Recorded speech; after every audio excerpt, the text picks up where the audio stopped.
youth one. Okay. Hi, how are you? I'm good, how are you? Am I in your, okay. Nope, you're okay. And Kristen's not coming today. Okay.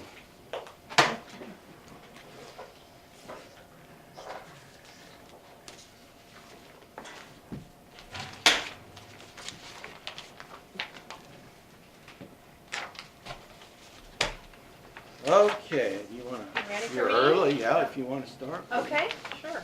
If you want to, we're ready. You can do it. It's Dawn from Fred.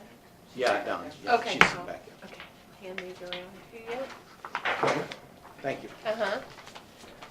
Okay, I'm here with the FY18 DOC comprehensive plan for adults and juveniles. I'm gonna cheat on top of hers. That's my last Okay, copy. here, there's an extra. Oh, okay, great. Okay, the adult community corrections and the juvenile service plan, as indicated on this allocation sheet, FY18, those are the figures that the Department of Corrections is giving us, saying this is your grant allocation, write your grant for this amount, based on our funding formula. Now, I want to tell you the behavioral health grant, that $141,000, that's a request in the grant application, okay? That's not a given, that they're not telling us anything. We shoot for the moon on that one. Last year we got $46,000. I think the grant last year was about $132,000. So I wanted to point that out because it looks like we're getting that amount for that, and we're not.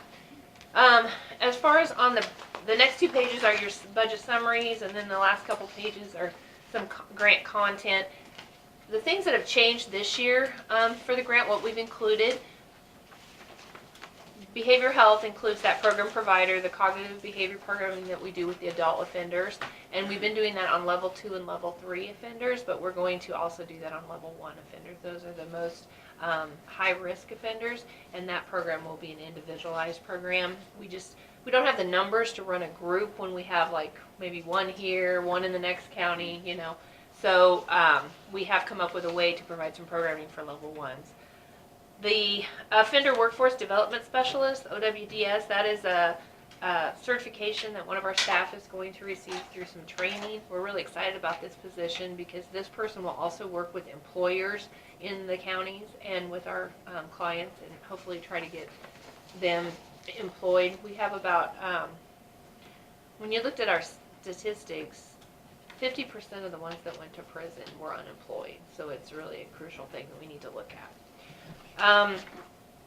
Quality assurance, that's something we're constantly working on, and the care coordinator position, we've had this in the behavioral health grant for the last 2 years. We've gotten behavioral health in FY16 and 17, and the care coordinator position would be a position to work with our mental health center, Pawnee Mental Health, to do some case management services for that gap in services, and they would also work with the intensive supervision officer. Then on the juvenile side, now, House Bill 367, that last year we talked about that, the big juvenile justice reform bill. Okay, that's turned into House substitute for Senate Bill 42. So everything's been moved into that bill. There's been several amendments to that bill. Once the legislature returns May 1st, hopefully they will get that finalized. But some of the amendments that have happened in that bill, we see as good. You know, at first that bill was so overwhelming, a lot of changes. I guess maybe we've been thinking about it for a year, so we're getting used to some of it. But some of the changes that they've amended have been for the better, as far as we're concerned, anyway. A couple other things: functional family therapy and clinical associates.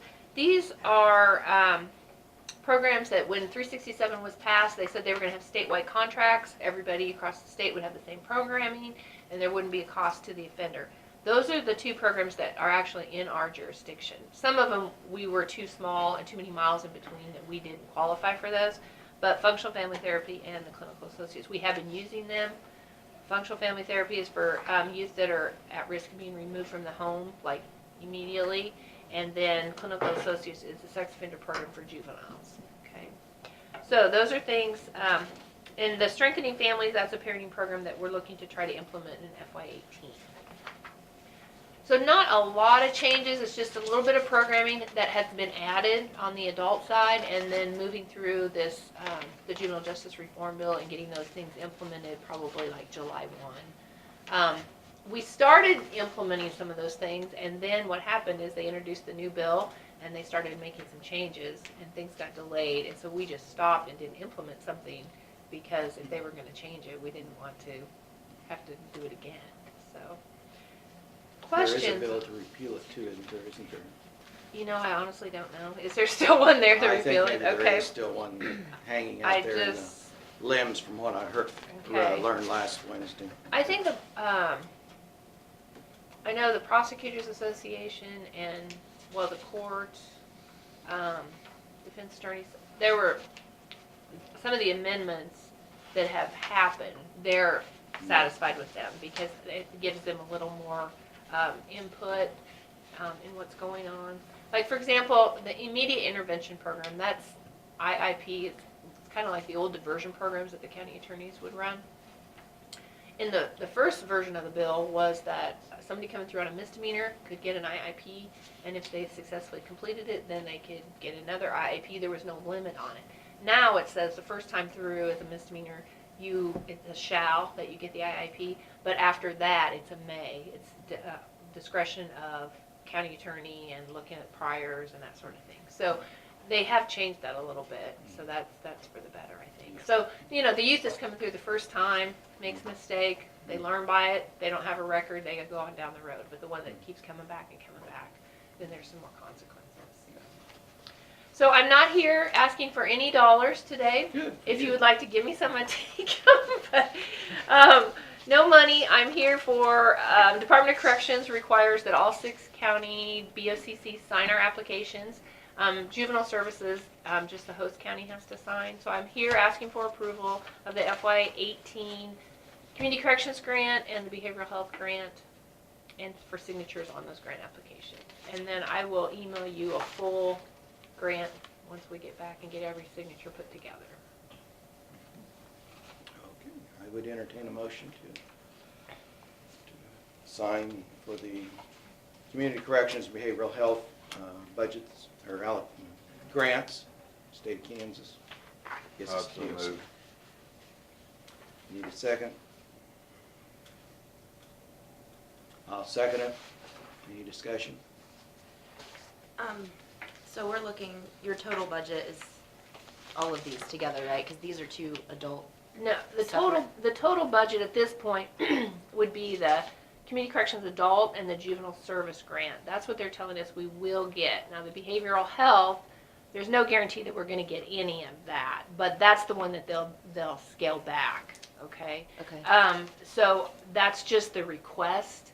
So you're assuming, so, okay, your financial budget is just for the community corrections. So And- you're getting the total amount of the grant under juvenile services? We're getting Community Corrections Adult, the $185,000, and the Juvenile Service, the $237,000.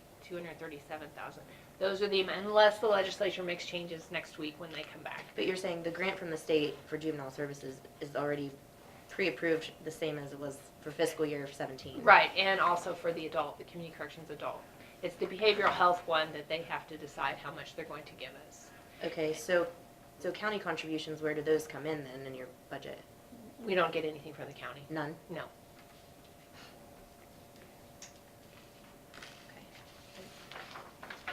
Okay. Any other questions?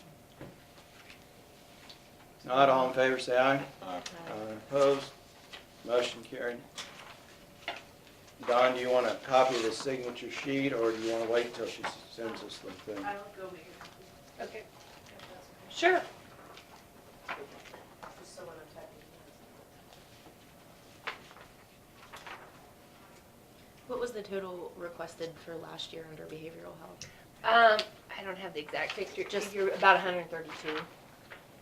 132,000. One's for So behavioral. how do they assess the total that you actually? They have X amount of dollars, and then they divvy that divvy it out by to the group. whole, yeah, Mhm. all, each. Is it judicial based dis- on the whoever use of the applies. previous? Yeah, Mhm. whoever applies. Oh, did you want the full thing? 'Cause, If you're gonna email it. I'm you gonna, have to. okay, I'm gonna Oh, email. okay, Okay, so that way I okay, can great, see it. thank you. That's hers. Anything else, Wanda, that you? No, that's it, so Problems? I appreciate your time and working me in. Are you trying to hit them all today? We actually had to divide and conquer today. Oh. I'm doing 3 and Dawn's doing the other 3 because we only had one Monday Oh, till May yeah. 1st. They're due May 1st. So we had our board meeting last week, and then Dawn's doing. I've been to Jewel and Mitchell this morning, and then she's on the other side of the district. So, okay. Thank you very much. I appreciate it. Yep. Okay. Have a good day. You bet. Bye. Thank you.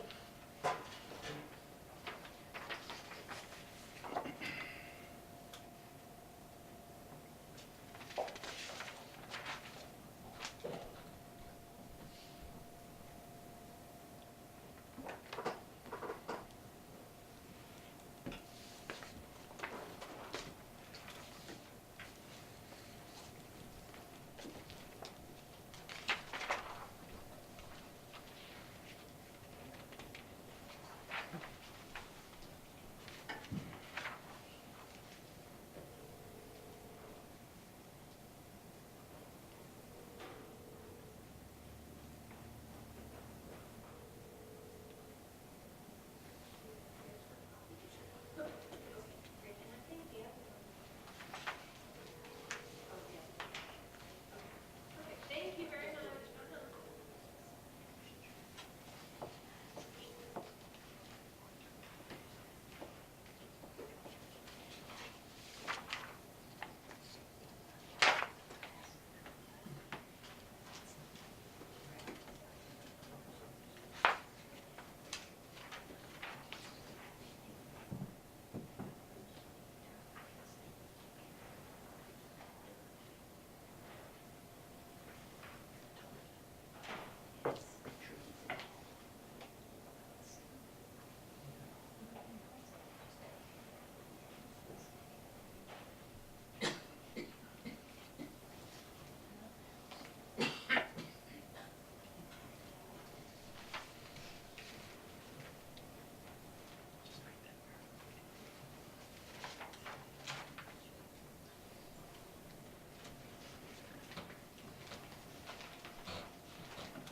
You ready for the minutes?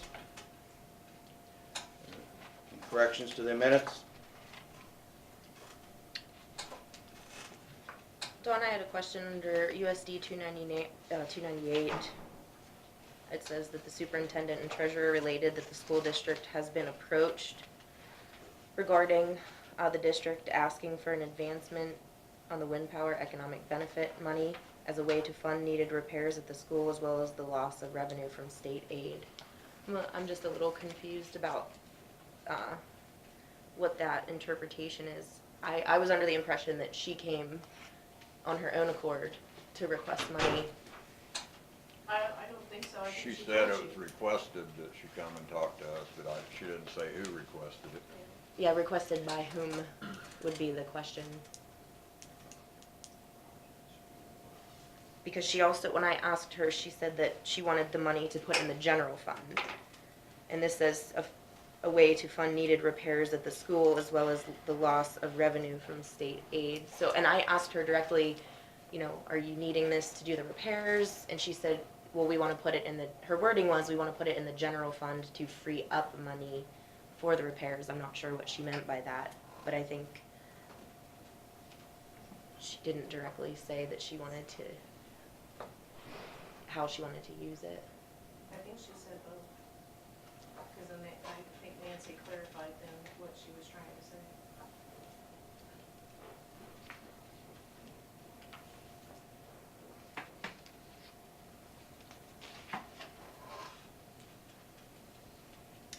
I guess I'm just not sure about saying that the school district has been approached. If we can't say by whom, But she told you that.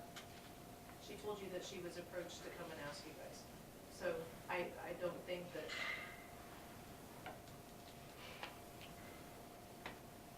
I don't think it matters by whom. Yeah,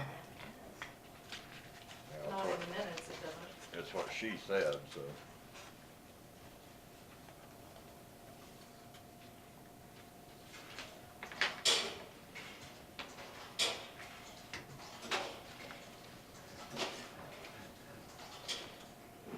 under CKAMCH, I had asked Kathy Mosier, who was giving the presentation, and she said she would provide us the information about the percentage of Lincoln County usage for those funds. I think that's important to put in there because I would like to know, you know, a lot of Lincoln County residents are insured. So if we're putting money into that program, I would like to kind of know the percentage of the residents. So if we could add that in there, that she related, she would provide us the information about Lincoln County's statistics.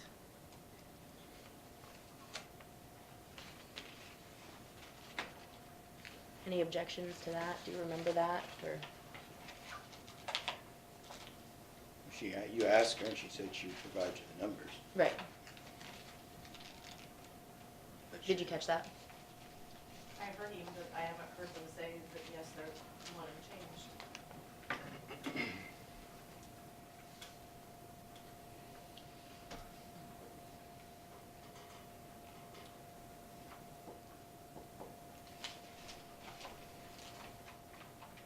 Has she provided them?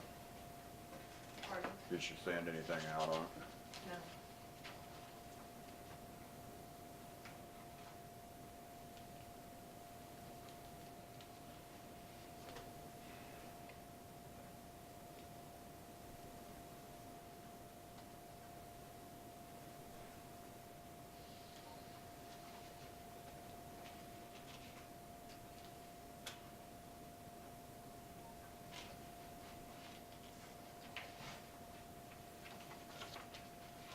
I guess you could say that she was asked to provide specific numbers or something.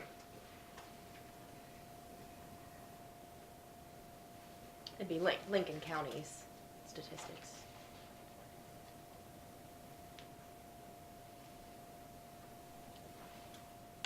You guys need to formulate what you want said.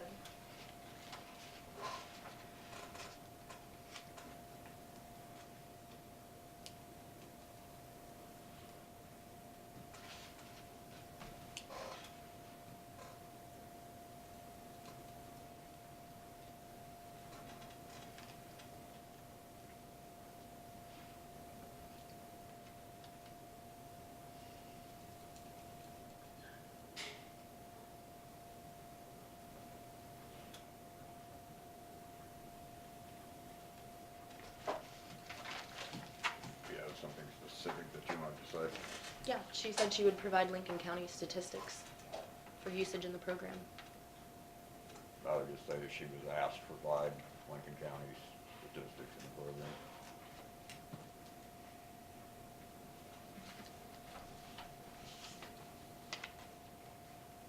Does everyone here understand why I'm asking for that to be clarified? I think if we're gonna give money into a program, we need Yep. to know what Lincoln's getting out of it. Yep. Okay. And it needs to be documented. Right. The only other addition, I think, is under Steve Schneider's road request, it says that the group discussed it. What we did was we instructed, hi there, he and the highway department, well, I guess it would be Director of Public Works, I don't know who you wanna put in there, but to formulate an agreement is That what. was already in previous week's minutes. Yeah, it was in last week's minutes.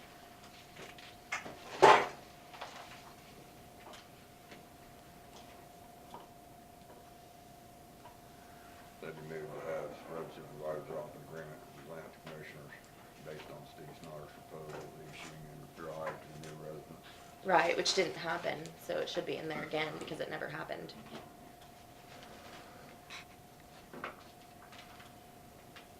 In fact, he came here and told us that he wanted us to tell him what to do. After the previous meeting, we made a motion for him to create an agreement. Okay, let's go back to issue number 1 first. Tell me specifically what you want me to put, because I don't think you want me to put, she said she would provide the information. So I tell me think- what you wanted to say. Terry said that she was asked or requested to provide Lincoln County statistics for usage in the program.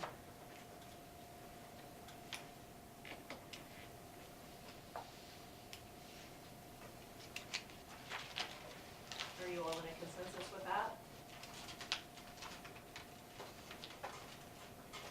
I'm all right with it. I want you to read back what you wrote when you. Commissioner Plea requested to provide, oops, sorry, it started to put requested. Okay, and it was Pat Canard, right? Kathy Mosier. Okay, Mosier. She's the executive director. Mosier was requested to provide Lincoln County statistics for use in the program.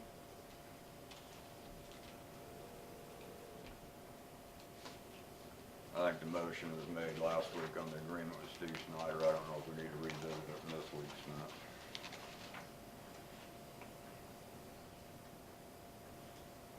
It says that we discussed it. Right, but the revisitation is that in the previous week, we made the motion for there to be an agreement drawn up.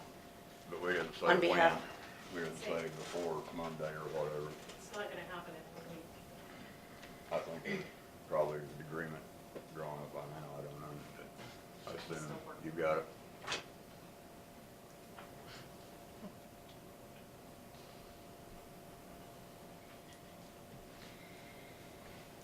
Under nursing home proposal, just a little grammatical check, greenhouses, there's no apostrophe, so just an S, greenhouses plural. And then, with the county making a substantial, he was asking for a match donation. On his proposal, it said he wanted, if they did a fundraiser, he wanted a match from the county. You could just add that word match in there, match donation. And that's all I have.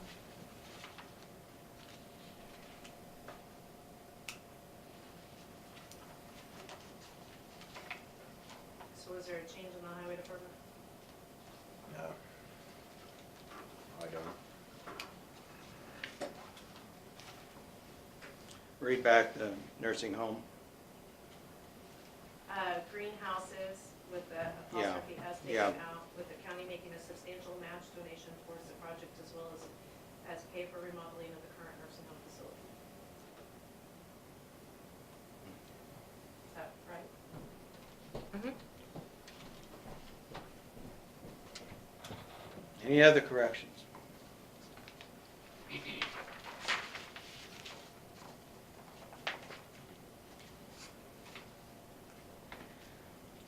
I move to adopt the minutes as corrected from April 17th. Have a second? Second. Moved and seconded. Adopt the minutes as corrected. Any questions? All in favor, say aye. Aye. Motion is carried.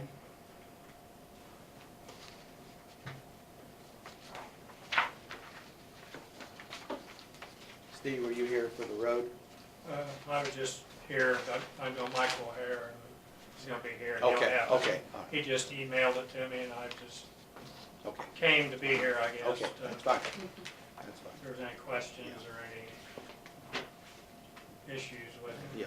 I haven't seen it, so I don't. Yeah, I think I just got it this morning, so.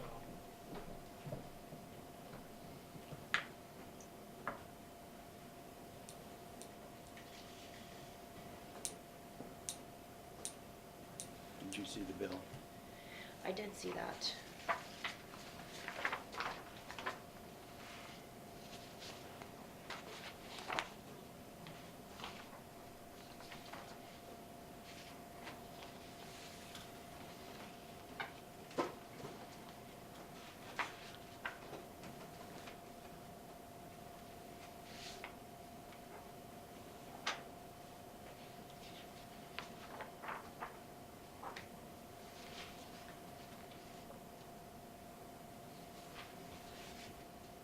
This mail that we got, are either of you planning on attending that conference? I don't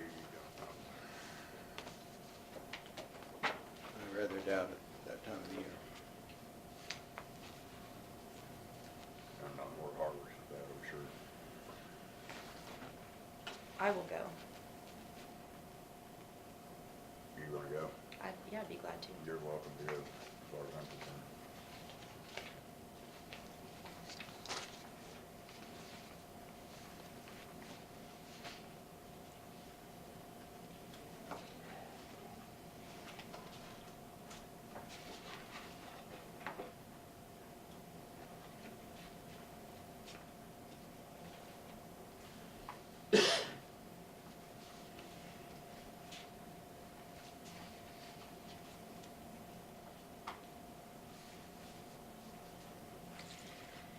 Would either of you like to address the questions that we received on the nursing home? I don't have much input on that. Most of them were, questions regarding past decisions made.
Under correspondence is what I'm thinking. Did we have any other correspondence? Dawn, we just had this mail out and we had the bill and no other correspondence, right?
Come on up here, Nancy.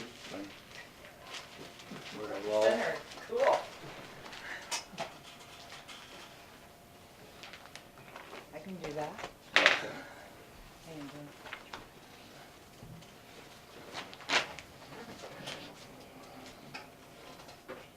are you ready for me? Yeah, I'm gonna- You down that far? whenever you're ready, we're ready. Perfect. Guys, I went ahead and copied for you what's on the agenda right now for Bike Across Kansas. That's what I'm coming to speak to you guys about. They're due in town Tuesday, June the 13th for an overnight. It's the first time they've been back here in 10 years. So we decided to plan a lot of things for them to do throughout the town, throughout the county, and different things in that format.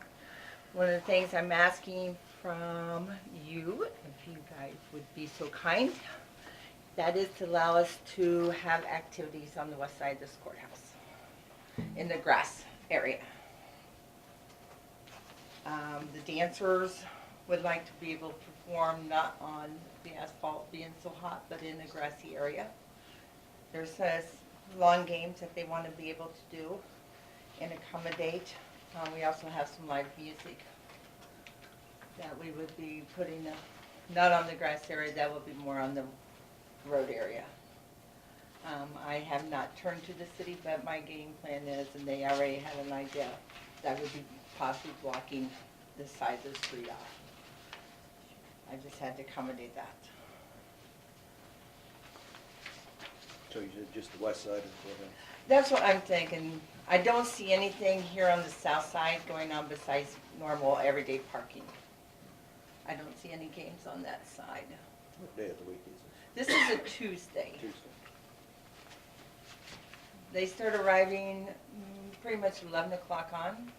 Majority of them are already here by 7:30. They have downtime by 10 o'clock. Last count was 760 some bikers. They do cut the registration off at 900. So they will possibly reach that. They have in the past. So a lot of good money coming into the county. So, well, we pretty much have displayed it and presented Lincoln from the school where they will be spending the night through the city park, through the whole thing of town. And then accommodate them where we can as they come through Sylvan. Vesper's looking at doing something and then accommodate them once they are here. This is 18 Harbor. Yes, they're coming from Phillipsburg down that day. So they got 74 miles to ride, and then the following morning when they get up and leave, they depart by 5:30 is the earliest they can depart. Most of them are on the road by 9 because they will be going 100 miles the following day, Sounds good. all the way to Junction City. The only other question I had is public restrooms here. Can I extend it past 4:30? Is there a way to accommodate this bathroom down here past 4:30? From the time the building's closed?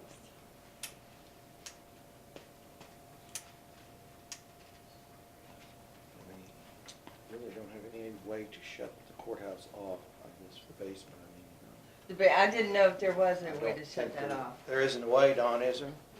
We- There's What? a door, but there's not a lock on it. Okay. Once it's open, it's open. DJ's what they would charge for rides on their little porta parties. That's what I would turn to. My next question then would be turn to DJ for porta potties, and do you guys have a recommendation of where I place them? Not in front of the courthouse. That's a good one. I think any place close to the street probably where they don't have to Okay. drive up the yard a lot. That was my next concern. I didn't know if, wanted them in a certain corner or something. I suppose this would probably be the best area back here where they could, their access, with the pickup to set them in. would be Right. better. And stay off of so much of the grass and different Yeah. things in that format. Okay. You don't think we can. That'd be the northwest corner.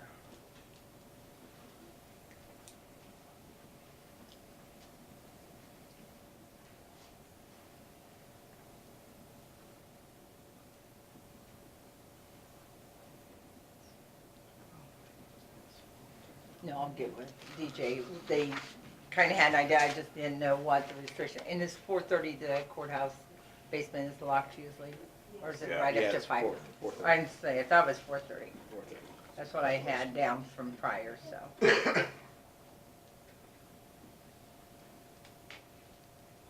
Perfect. You guys have any questions in regards to bike cross Kansas coming in? No, I guess we just formally can give your approval to use the lawn. We don't need a Sure. motion. Just formal approval. Perfect. Thank you. Thank you. Appreciate it. Thank you, Nancy. You are so welcome.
$0.78. That's a good savings. Small print as you can get. Mm-hmm. I've never seen that on those bills before.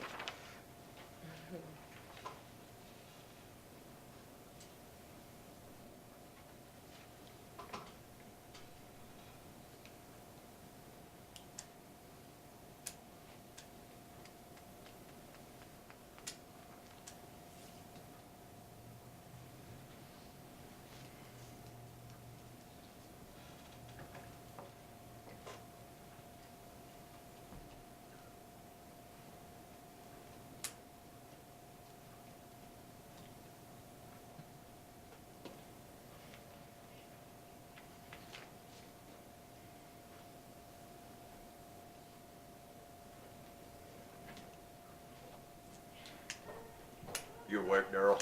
I'm awake. Okay. A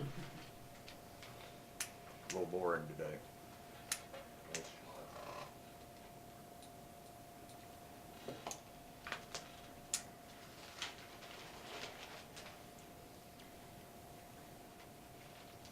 I would like to address the issue with county council.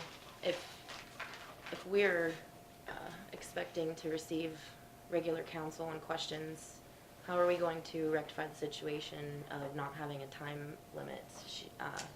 She had relayed that if we made a motion, we could formally request her presence at meetings. I'm starting to think that that might be a good idea, so that we can have questions answered in a timely manner.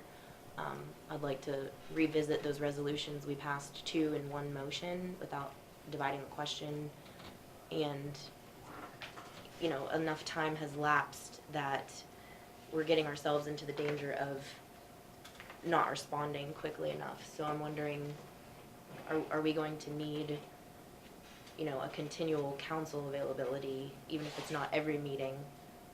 But, how have you handled this in the past? We just, whenever we needed her, we just notified her and she came. Basically on call. Sometimes you have to work around her court schedule, but 'cause they do a lot of court stuff on Mondays.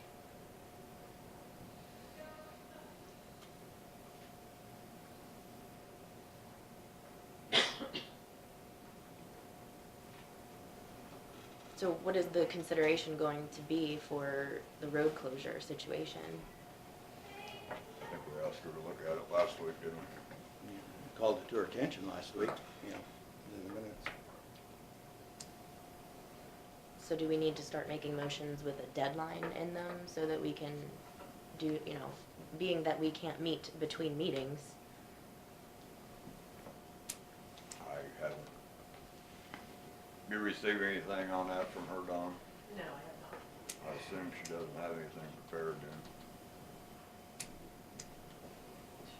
She did request copies of the resolutions.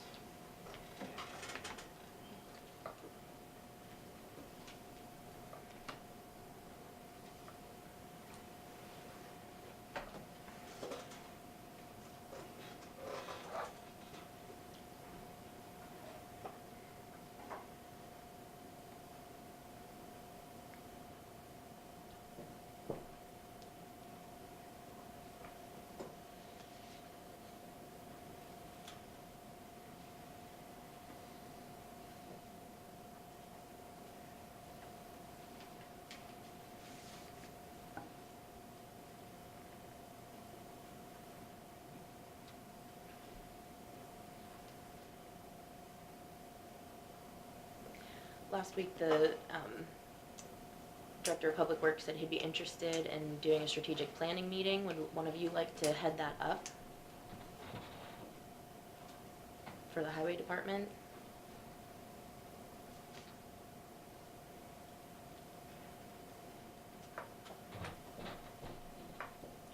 How are you wanting to do it? All of us, or what do you want to do here? It doesn't necessarily have to be all. I mean, I think it could be one working with the planning so that it can be presented to the commission as a formal plan.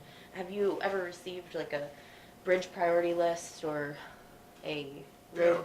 We have in the past, kind of informal list. Yeah, we have, yeah. When we go to Tuck Point bridges, he points out the ones that are high priorities. Pretty well. And then we have when we're replacing bridges, they're put on a bridge plan. I mean, you know, 1, 2, 3, that's how we know which ones to do. I mean, Do you have a list of the fracture critical bridges? No. When we had our highway department meeting, he had relayed that we could possibly be doing our own bridges if and when we had the equipment. So I'm wondering, what has been your plan to address that situation? Well, we worked on trying to put an agreement together with Ottawa County to utilize theirs. Do we have I an don't think they approximate ever gave us cost? I don't think they ever gave us a direct answer though. Do we have an approximate cost of the equipment that we would need to be looking at?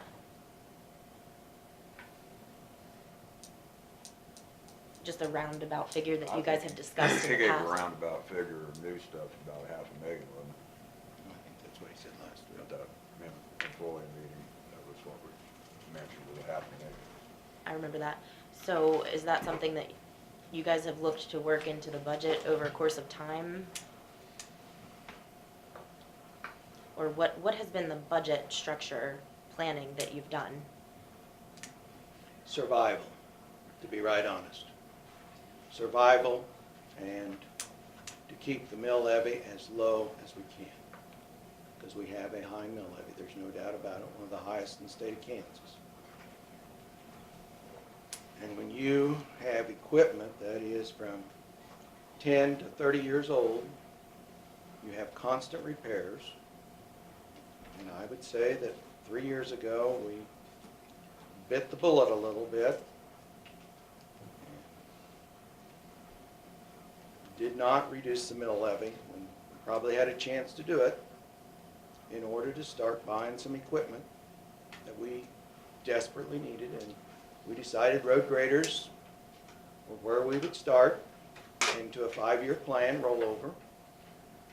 And since then, we have been rolling those road graders, starting to roll them. We're 2 or 3 years out yet. Hopefully, once that gets done, we will free up some money from repairs that we can continue to add to the machinery. I mean, you're talking about $500,000, you're talking about 10 mills.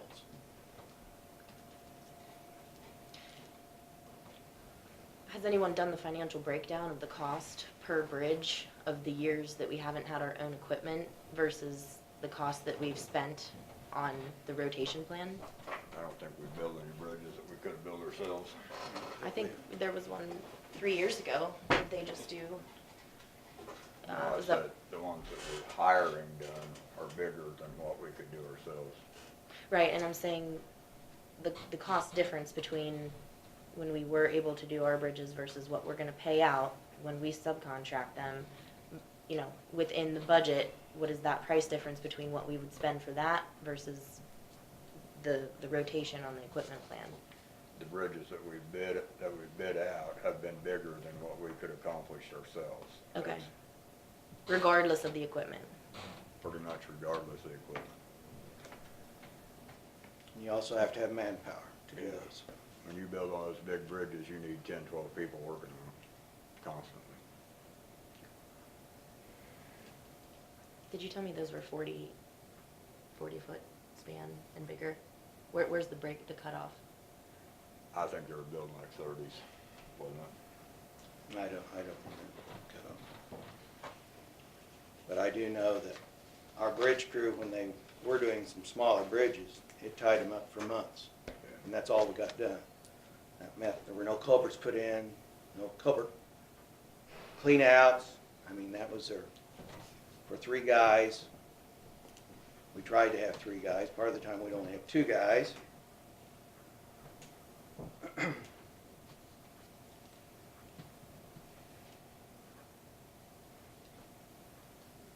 And then you also have to have somebody on staff that knows how to do it. And that's a problem we have right now, too. And we have tried to recruit some of these guys in Lincoln that have work on bridge crews, and quite frankly, we can't match the wages, the cash wages.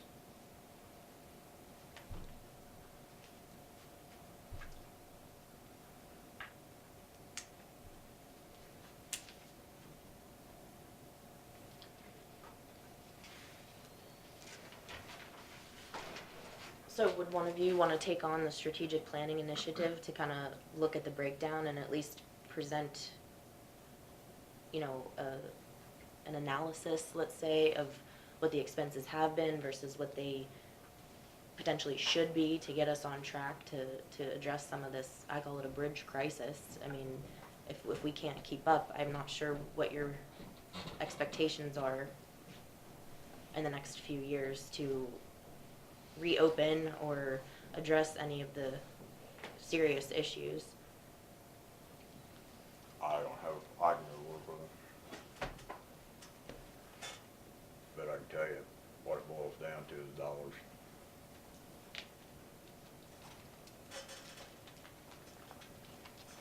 For a long time, we've been very fortunate to have a bridge. And every mile we have a road, every road has a bridge. Days are coming to an end, people. Saline County is probably a lot more wealthy than we are, and they have talked about going to a 2-mile grid. And in fact, they have in parts of their county. It's really caused some problems for some farmers down there, but the problem remains that when you have large creeks and large rivers in your county, you have a large cost to get across it. And I don't think, I personally do not like closing bridges, but sometimes I think the inconvenience compared to the dollars it will cost me is maybe we have to go to the inconvenience.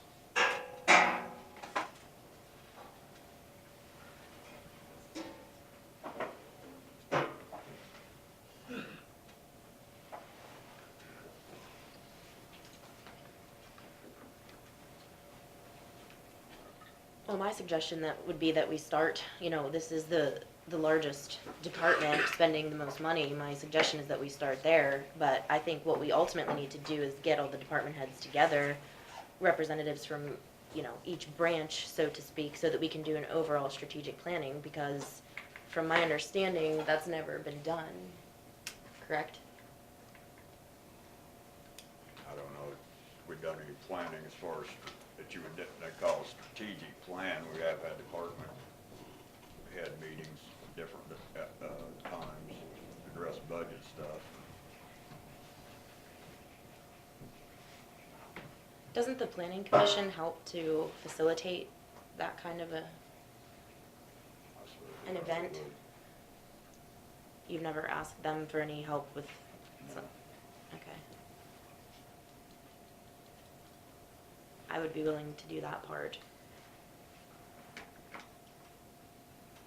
I guess how far you plan on going a strategic plan? Are we talking about one that costs $50,000 or? No, I mean, I think as a beginning situation, we should be able to do it ourselves as far as looking at it. If you need assistance, there are groups out there that are hireable, but I think it should be up to us to at least do the first assessment and kind of get grounds for where we are.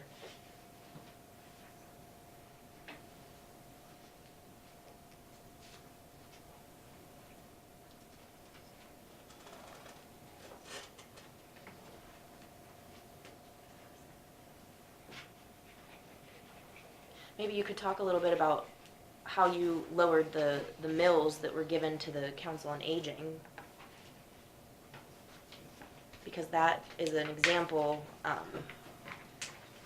that's an example of a reduction or a consolidation, and that may be some of the things that we need to look at in order to facilitate better execution within the larger departments that are more critical at this point in time.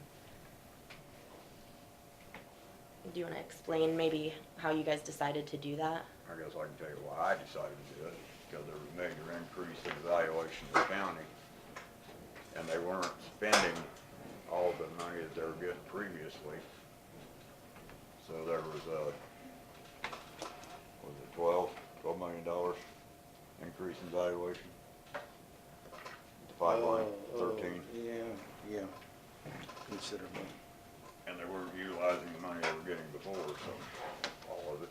Mm-hmm. It was about So we didn't see any need to give them more than they were already getting.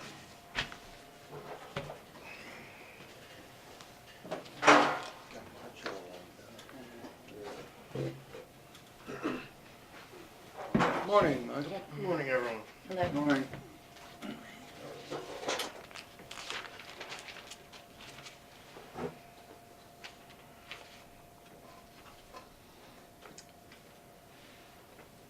This here's a preliminary agreement that you guys requested with Steve Schneider on road graveling. You just got one here. Yes.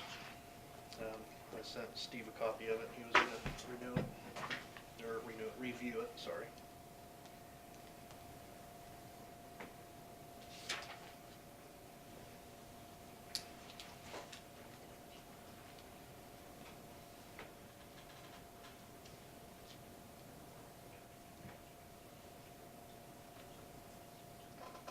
Okay, take a, we'll need to get copies for the commissioners to look this over and read it. We'll take time. I think we need to go on. Okay. It'll take some thought through, thinking through this.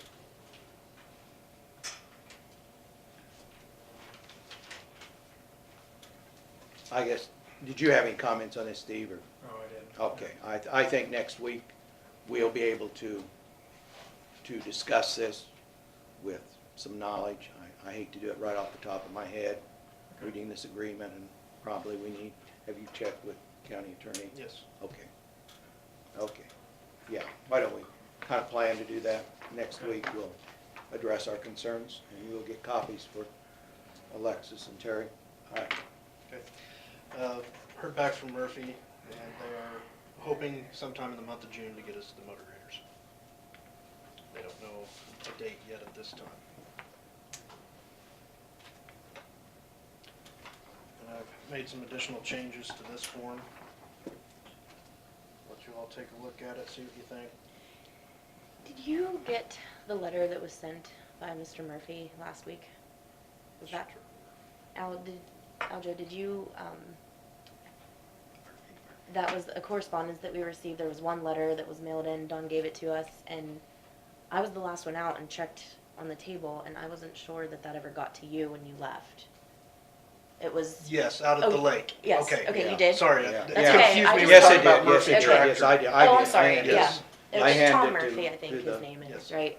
I had it. Okay, and do we have a plan to address that, or, I just wanted to follow up on that, cause it disappeared and I didn't know where it went. Yeah, I wanna try to get out there, but it rained again there Thursday, and we was swamped with flood stuff down here, so I'll try to get up there here next day or so and see what they've got for sure. And am I understanding that those are our roads? The Norman and the one that goes down toward Yes. the west? We take care of a little bit in Russell County, exchange for the little bit of asphalt road we have that goes across Hill Creek Bridge. Russell County takes care of that. But that Norman Drive isn't Russell County, No, that there's not. that's ours, Yes. okay. Did anyone maybe call him, or? you Not would- yet, we haven't. Okay.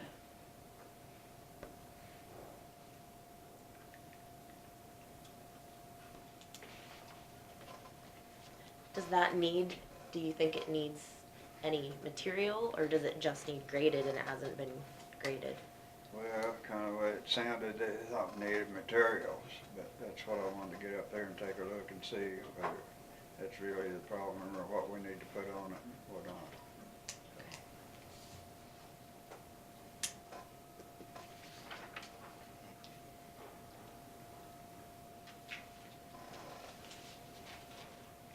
And when a citizen phones in a concern, we're gonna be allowed to fill them out ourselves with their information put on that, correct? They don't physically have to fill one out themselves? No, I think it's just so you guys have an ongoing record, Okay. yeah, that is cumulative, you know. What did you change on here? I don't remember what. Eliminated the part with the photographs. Oh.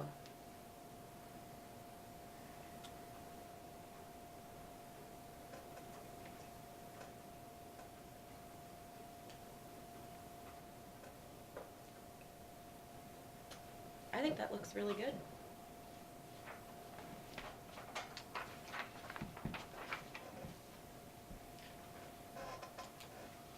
And I visited with the county attorney on coming up with some kind of a agreement with Kinder Morgan Pipeline on putting gravel on that road.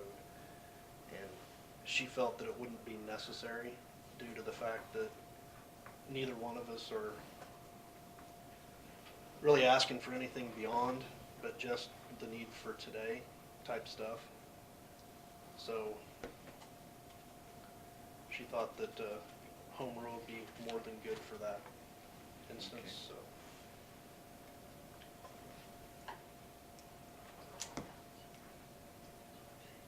They started working on that out there for you. Not that I'm aware of it, they hadn't last week anyways. And I don't know whether they did anything latter part of the week or not.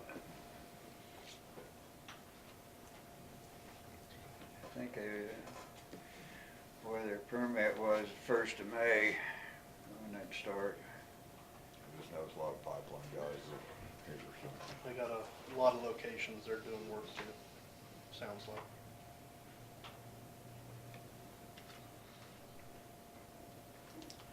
That's all I have for today.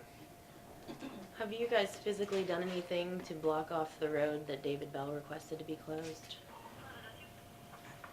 On which one? David Bell's, Was it, that half mile. I don't remember what, No, we haven't. because kinda held off because there's kinda some concern which way, whether it was or wasn't, so we kinda held off on doing anything till, just curious about that. whether you're still gonna go ahead and do it or what. So, And if I could just have your assessment, I mean, I was under the impression that there were maintenance issues on that road, and that's why he wanted it to be closed off, so to speak, that with flooding and other things like that. I mean, what are the maintenance issues there? Because once more questions were asked and there was more discussion after the vote, it wasn't necessarily an issue of maintenance as much as it was a preferential situation.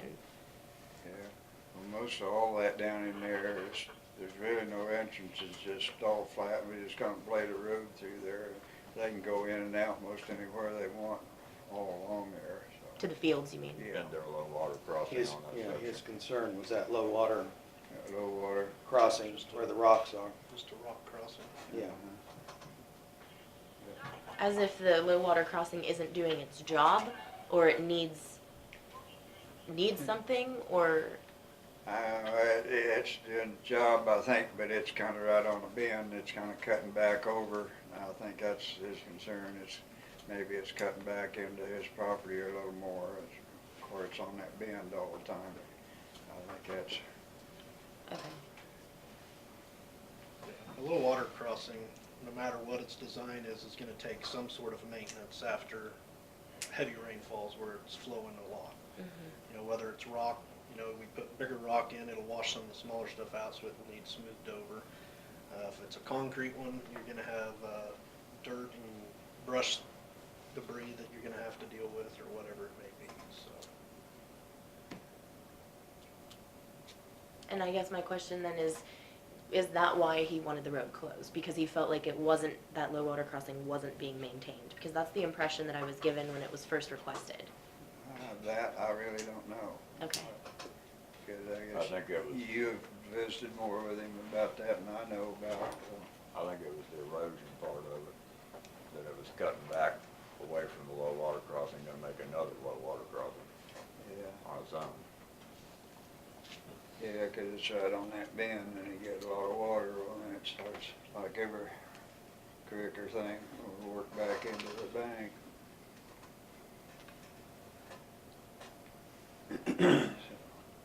It's kinda like down on the Elkhorn where those low water crossings are. Every time there's a big rain, we have to go in and clear all the brush up. It's just constant. Have you been able to work on any sort of bridge priority list? I have not got to that yet. Okay. Been a little busy there. I understand. I'm interested though to really see kind of, you know, what that looks like on paper. I'm not, you know, adept to just knowing it, and they were kind of expressing that in the past, as things have come up, you've just given a list at that time, you know, informally, but I would really like to see a list that I can kind of study and look at a map and see where we're at. And we also had a question, we were talking about building our own bridges again. If that's something that we're going to look at, what was the cutoff as far as the span for building our own? Well, that would kind of vary. I'd say average 40, 50 foot, somewhere in there. As long as we can put the beams in place ourselves, you know. When we get to a point where we can drive our own pile, then it's basically how much weight the excavator can lift on the beams. Unless we do a span bridge, multi-span, and Yeah. do them at 30 foot each or whatever, but it's best to have single spans, that way you don't have your debris and stuff catching. You're in the middle of the stream catching trash and stuff all the time. Extra maintenance there. So, we were kinda trying to remember what you said off the top of your head as far as the purchase price of equipment we would need. Did we come up with $500,000? I believe it was around that neighborhood.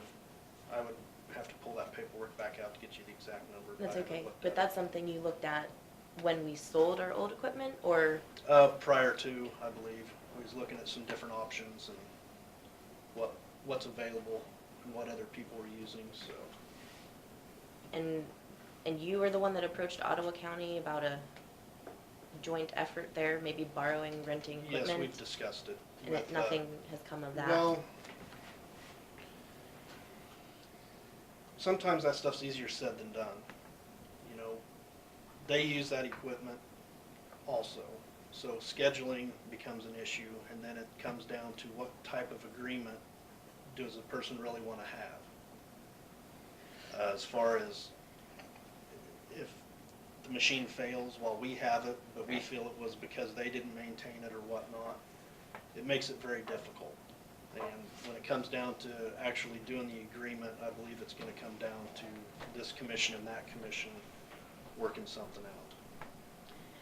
Okay, and then according to what we kind of partially discussed there, the highway department meeting, you said that we could potentially do the cost of a bridge ourselves at 50% of what we're subcontracting I out. would say that's very close. Okay.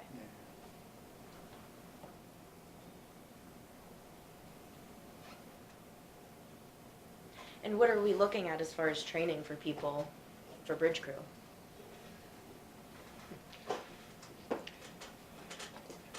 Just more of that to kind of work with the boys we have doing the work right now, see if, Bob or I'll probably have to try to work do the with them and training. try to show them and get them trained into it, so.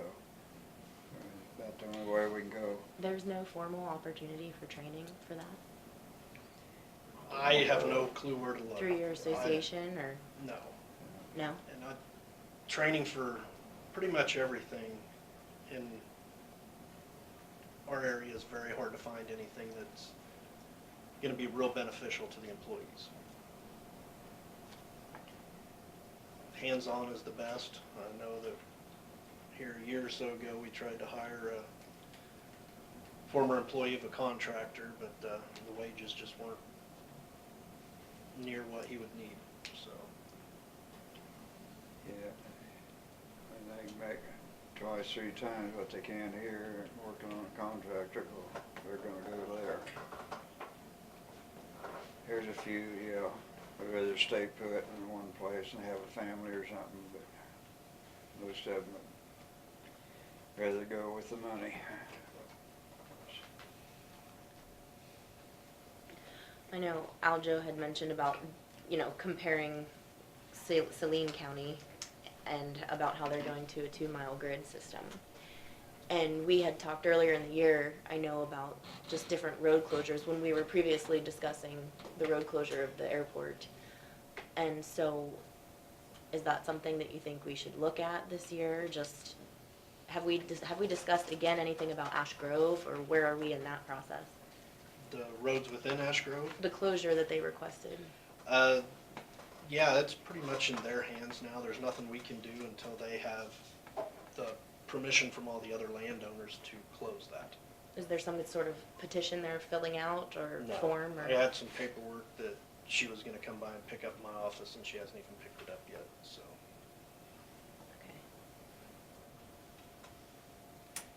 Okay.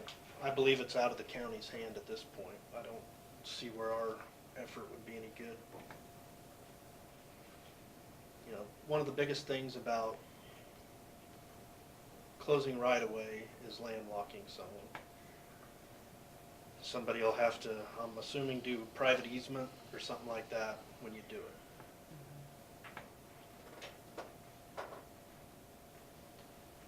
Well, you had suggested, or excuse me, I had suggested, and you had kind of said that you'd be willing to do some strategic planning for the department. If you feel that we can start looking to the future to see what we can do. I know Terry kind of mentioned he would be willing to work with you in presenting like an overview or an assessment, and the other commissioners had asked about a cost. I feel like we should initially do it ourselves and kind of get a breakdown of what we're looking at on paper, like I said about the bridge priority list. You know, we were talking about the map here, that this third-party prints isn't necessarily accurate about the gravel roads, and so, you know, maybe what we're doing there. And I don't know, when's the last time you guys had a large map printed that's up to date as far as something to scale that you can work with? Oh, gosh, I don't know what those are. I thought they were In the pretty well up to Late date. nineties, I think, they're pretty much up to date, I think, as far as I know. Terry keeps those up to date though, pretty well. I'll have to Terry, heat her in the appraiser's office. appraiser's office. There's probably a few recent changes that haven't hit her mapping, but I can get together with her and get some of that figured out.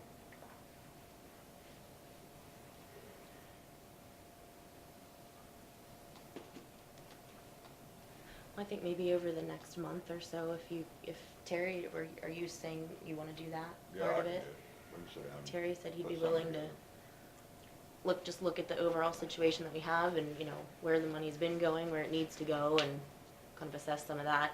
Just for example, off the top of my head, we spent, where are we at with the concrete crushing? Over 100,000 It's gonna depend on what's actually there. total, so we're looking at about that cost, and our total budget for gravel for the year is around 100,000. So those are the kinds of things I need, you know, I need some clarification on as to if we weren't planning that, you know, what can be done as far as the cost that we're incurring. Basically, we could have doubled the gravel to forego that concrete crushing. And if we don't have a plan for where that material is going, we need to look at stuff like that, I think, to be more efficient. And if we're gonna look at addressing this bridge crisis, I like to call it that because people are upset about the bridges, and it is a serious issue. You know, we have a lot of bridges here, so. The concrete crushing is coming out of the landfill budget. I understand that, but we're still taking resources from our department, unless you're planning on billing everything that we do to move that, or, you know what I'm saying? You had said originally maybe some of that concrete would be used at the landfill. Yes. I don't know if that's still the plan. Yes. But we're gonna spread it, we're gonna haul it, and these are all the expenses that we've been up in arms about to give to the public when they request our resources. So if we're gonna do it internally, it needs to be analyzed. Most of that'll go landfill costs. Yeah, You're gonna they build, reimburse us. you're gonna build to the landfill, everything. So if we have that kind of extra money left over in the landfill, maybe that plays into the strategic planning that we need to do for the county. You know, if we've got hundreds of thousands left over in a department where we're utilizing it as we see fit at the time, you know, maybe pre-planning with that kind of money is going to be a better, That money's been built up over a period of years. for what? Trailer purchase, For truck different things purchase. out there, backhoe and. The other things that have things. already been purchased? Yeah, I haven't bought a backhoe out there. No, and for it's I don't know how many getting years. close. So you're saying we planned to save that money to purchase a backhoe, but then we ended up spending it on concrete crushing?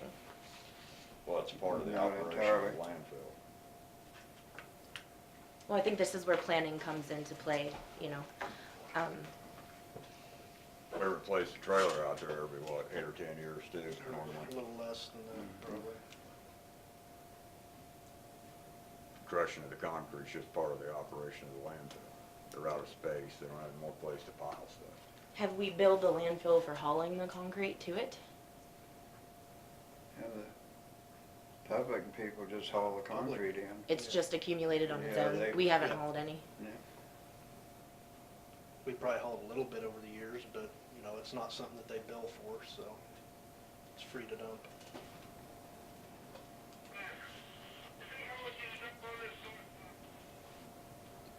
Well, the comment was made earlier here, I think it was Aljo that said we've just been, what was the word that you used?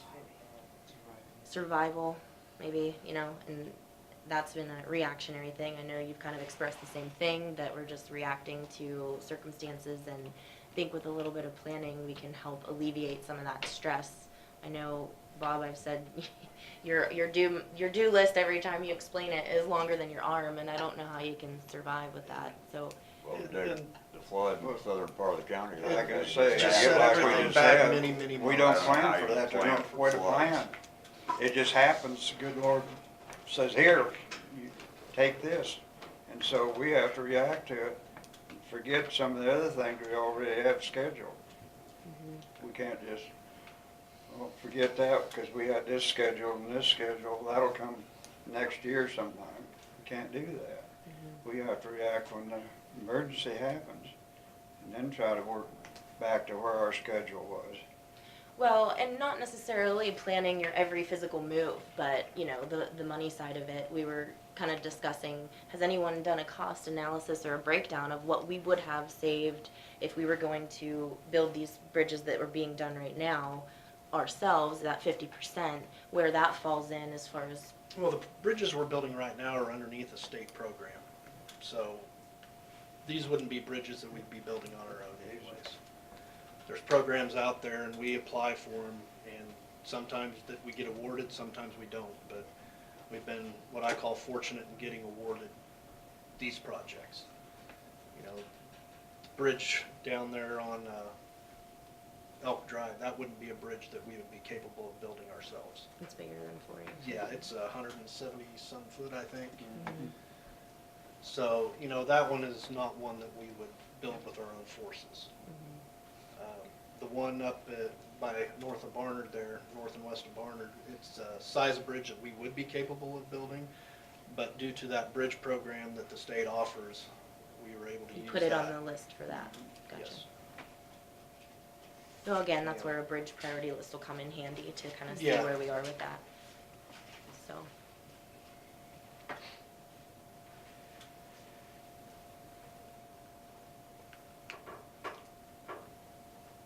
That's all I have. Yeah, well, about all I got is, boy, working on the flood problems down there and stuff. I just grabbed a few pictures out of what I've had here. I don't know where the others went, we had here last week. You, We passed around. We had a big stack of flood deals how much, where they disappeared to. I need to get them back to document all this stuff so we can get some help maybe. how much of the crew has been down there working? Oh, it's been 8 to 10. 8 to 10. Yeah. And are we hauling trash? What are we doing? We're hauling debris, like that first couple pictures there show all the debris in there. That's what we've hauled off the last 3 days last week that we worked down there. Almost 2,000 yards of stubble, straw and stubble, corn stalk, mallow stalks. It's worst in their pipes, bridges, ditches. So got excavator and backhoe, skid steer down front, cleaning the ditches out and loading trucks and hauling it off, getting it out of there. What are we doing with it? Where are we dumping it?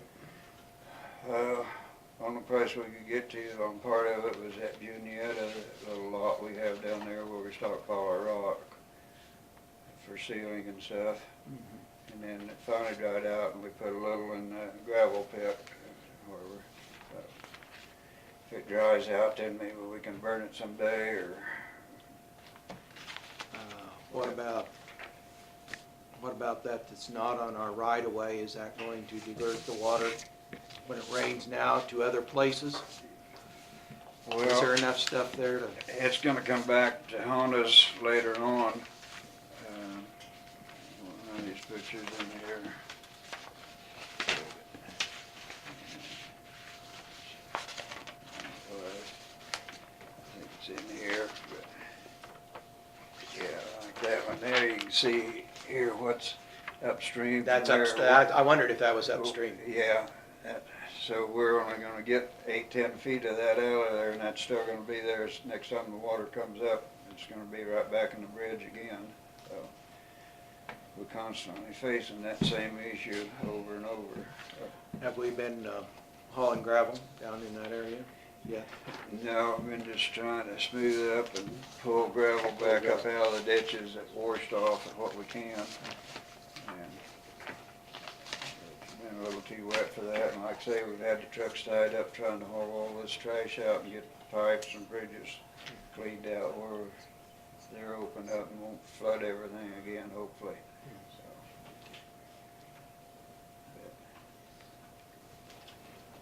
But that's about all we've got done here, it's that rain down there. Spent about 3 days with these pictures and the ones we had last week here, try to get them taken care of and documented and wrote down, get projects and stuff on. I want to show you this. I've got it right down in my book, I'm going to set it Okay. there. But sorry we can't do it when we get a flood like that, it takes everything else out. We got bridges and pipes already washed out everywhere. They're gonna be out there today and try to fix it, being it's dried up enough. It looked like all it needed was rock in it and packed. Well, the pipe's separated, the reason it washed out, so we're just gonna cover it up now because we don't have time to dig it out with the flood problems down there and fix it like it should be, so we'll have to do a temporary repair on it right now. That and there's about 3 or 4 others that's like that or more or less like it, so we've got to work on too. Anybody have any questions for Bob or Mark? I've had a bunch of compliments lately, so from out on the western side, just to relay that to you guys. The grading, and there was some ditch pulling, I think, that happened, and a few other things, so. Thank you. And Yeah. That's something we don't get that many of, so I always appreciate it. Telling the guys that they're doing good work, somebody's pleased with what they're doing. When they pull the ditches like that, does one person specifically do that, or is that up to the blade operator in that? In that territory, their territory, Okay. there's usually a couple of them that work together, you know. I've seen a lot of improvement up in our part of the world, you know, as far as cutting trees and shaping roads and grading out. Rick Probably does, more done in present time than there has been for a long time, so. Mhm. We're trying. It takes time to get all the way That's around the the county. operator. It's- Rick does a good That's the job. operator. Rick We does had a bunch of operators that didn't give a shit. And we got an operator now that gives a shit. And he That knows- particular territory went through a few Yeah. operators. he knows how. Are we getting ready to stockpile rock for the, We're probably gonna shoot during harvest. to during do harvest? most and of our all that? trucking Okay. during Yeah. harvest. Okay, all right, that's fine. Try to, won't be graveling, stay off the roads, we should be able to. They're gonna have material for us. They should. I visited with Rod Jarek last week, and he's got it on his calendar to let us start hauling then, so. But we're still planning on August. First week August, yes. Yes, sir. I did get additional company this year to provide me a quote. I don't have those quotes with me at the moment on equipment that we're renting. But the new company, Barry Tractor, they cannot guarantee us that the distributor would be available. And if it's sold, they would have to remove it, and it takes them 3 months to get another machine. So I don't believe that that would be a viable option for us due to the time constraints of how we are doing things. There's so many logistics that gotta fall into place with different companies and rock and oil and machinery, so.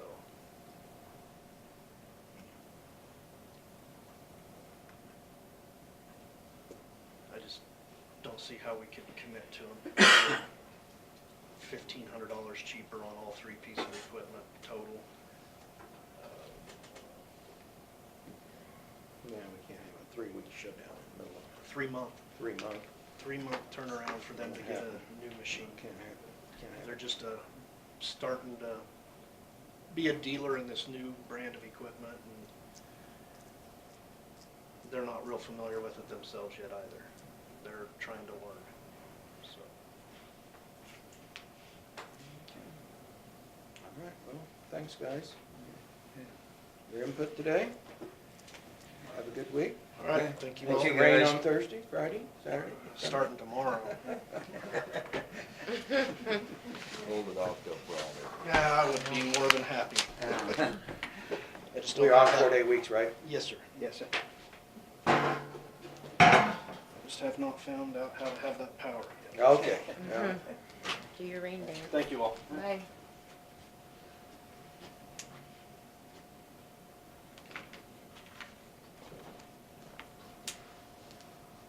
I'll go up and have her run some copies. Okay.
Thank you.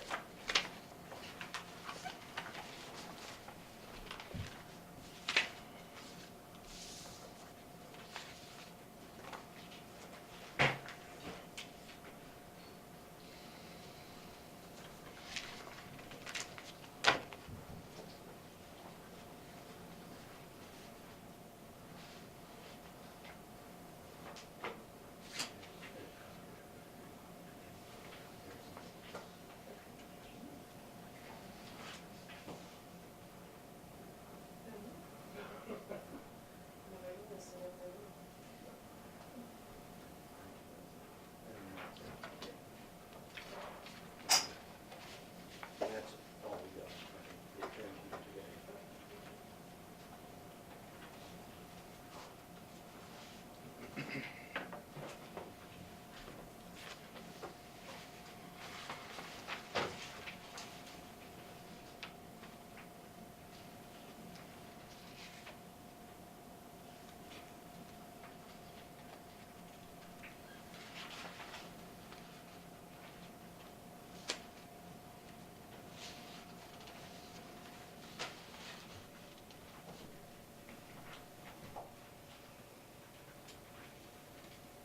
Hi, Leanne. Hello there.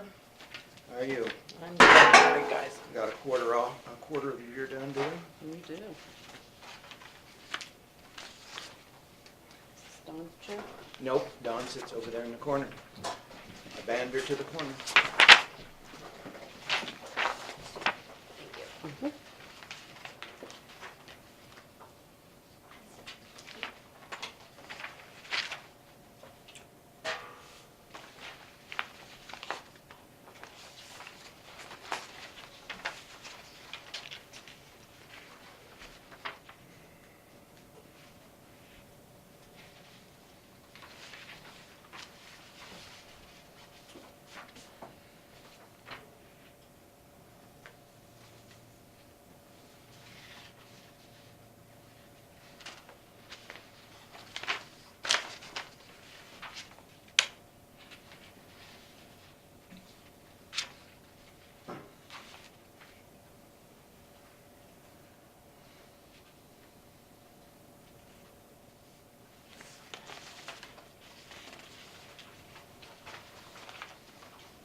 You didn't purchase any CDs?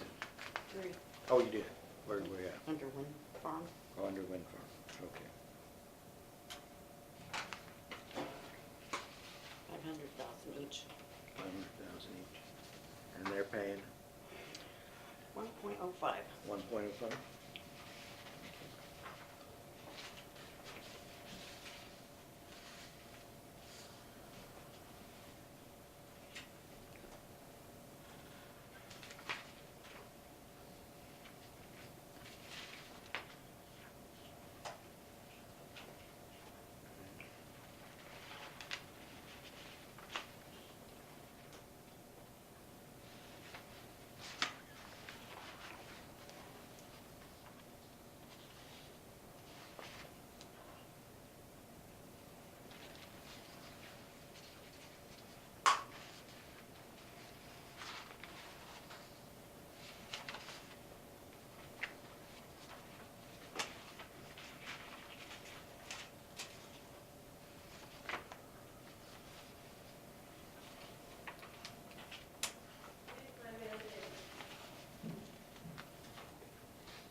Okay, and taxes are due the 10th?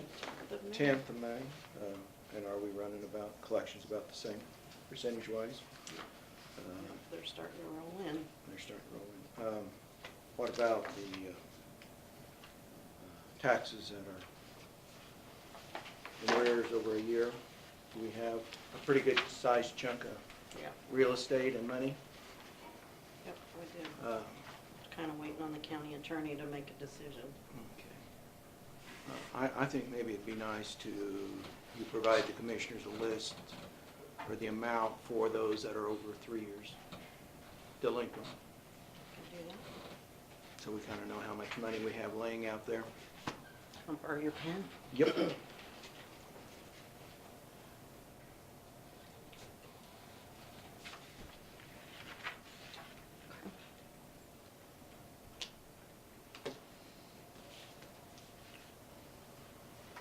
Have anything else? I think that's it. You think that's it? I don't see where you said about the CDs that you purchased. They're on the second page. The amounts are down not on toward- there. The amounts Oh. are not on there. It's just- It's just and the then- interest. and they This haven't is gotten the any idle interest yet. fund. Report.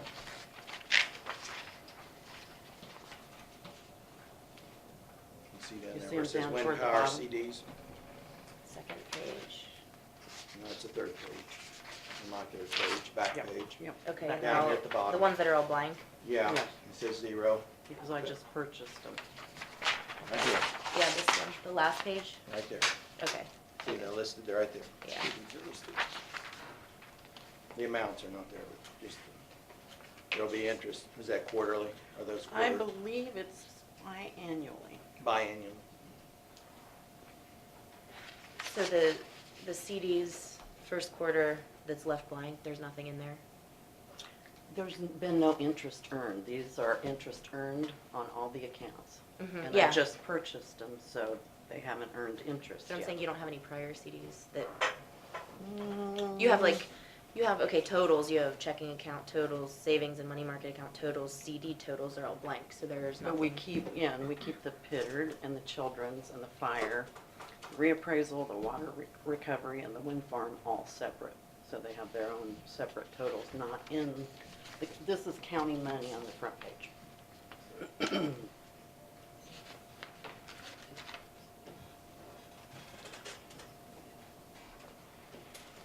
But these other funds aren't CDs, right? Some are. Citizen State Bank has CD 6159. And there's a Children's Citizen CD. They're smaller CDs because they're just not paying much. But those are the only other two CDs that we have other than the 3 wind towers. You just purchased 3 or 2? 3. One in Since the the Bank of Since the Tesket. first quarter was over, In the first quarter at some point, I could go check. if you- I'm just, no, I was just interested in the totals there were left out of the They're total. 500,000 each, But there is no earnings. but there's no earnings. That's why there's no dollars.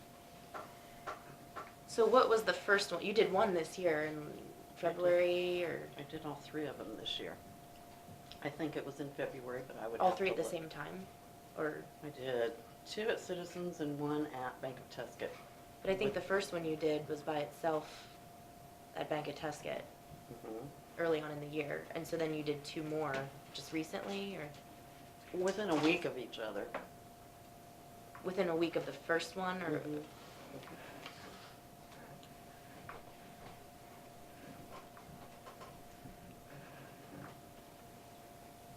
So you're saying the interest doesn't accumulate until the half of the year? I think it's biannual.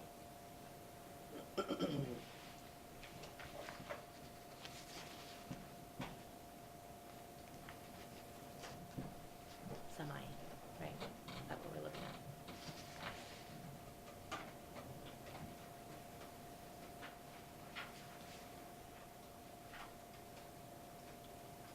I think biannual would be every 2 years, right? Am I saying that wrong? I don't know.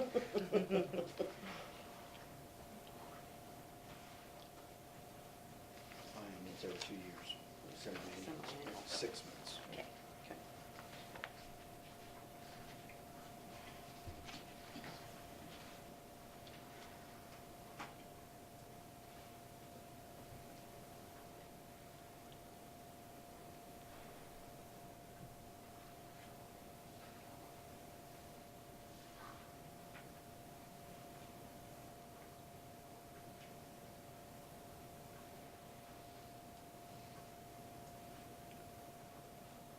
Anybody else have any questions for Lynn? Make sure you go count your money. All right. Thank you. Thank you.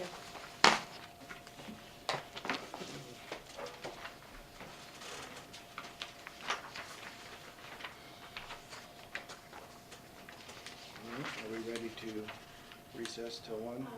Oh, I have a couple of things. okay, I'm if sorry, that's Don. okay. Yep. Um,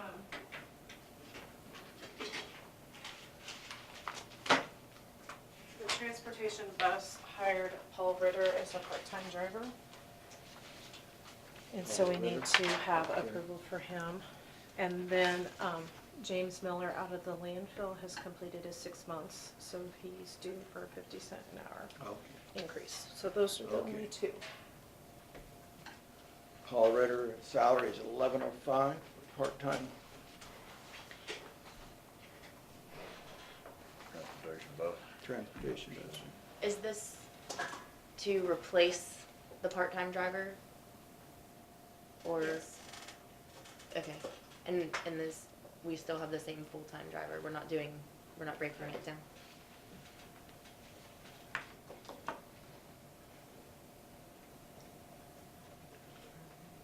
Okay, do I have a motion to hire, or what his name, Ryder, right? Paul Paul Ritter. Ritter. Paul Ritter. I would move, hire Paul Ritter, 11:05. $11.05 an hour part-time on Do we have a transportation second? bus. Second. Been moved and second to hire. Any questions? Ritter. All in favor, say aye. Aye. Opposed? Do I sign this, Don? You don't have to, but you Okay. can if you want to. All right, I have James Miller, it's completed 6 months. Has a 50-cent salary increase, will be worked to $12.30 an hour at the landfill, right, Don? Yes. Motion to approve his increase. I'll move to approve his six-month, is that what you said, 6-month increase? Second. I'll second. Been moved and second. Questions? Not all in favor, say aye. Aye. Aye. Opposed? Motion's carried. Anything else, Don? No, that was it. Okay. Do we want to recess till 1? I would move we use this one. Okay, we'll recess till 1 and time Kelly Larson, Economic Development, will meet with us.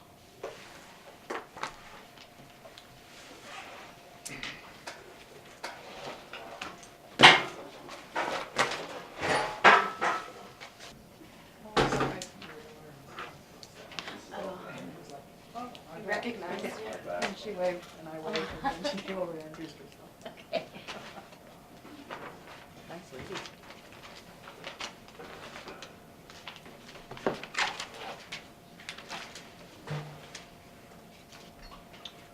Don, are you ready? 1 o'clock.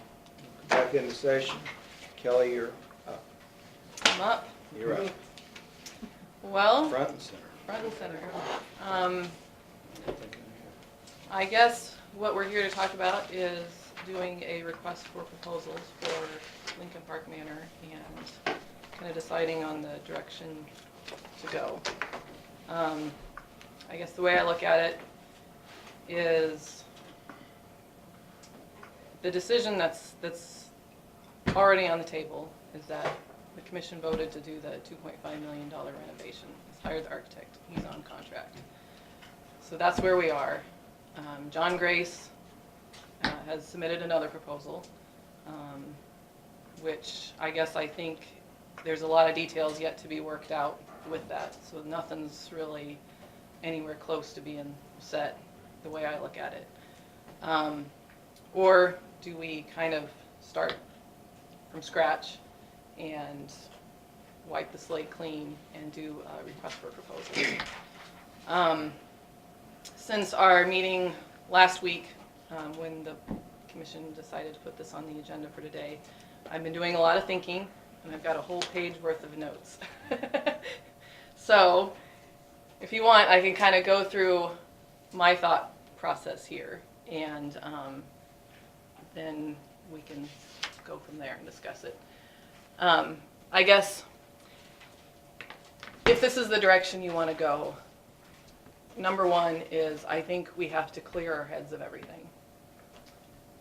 Everything that's happened up to this point, it does not matter. This is an opportunity for the commission to start fresh.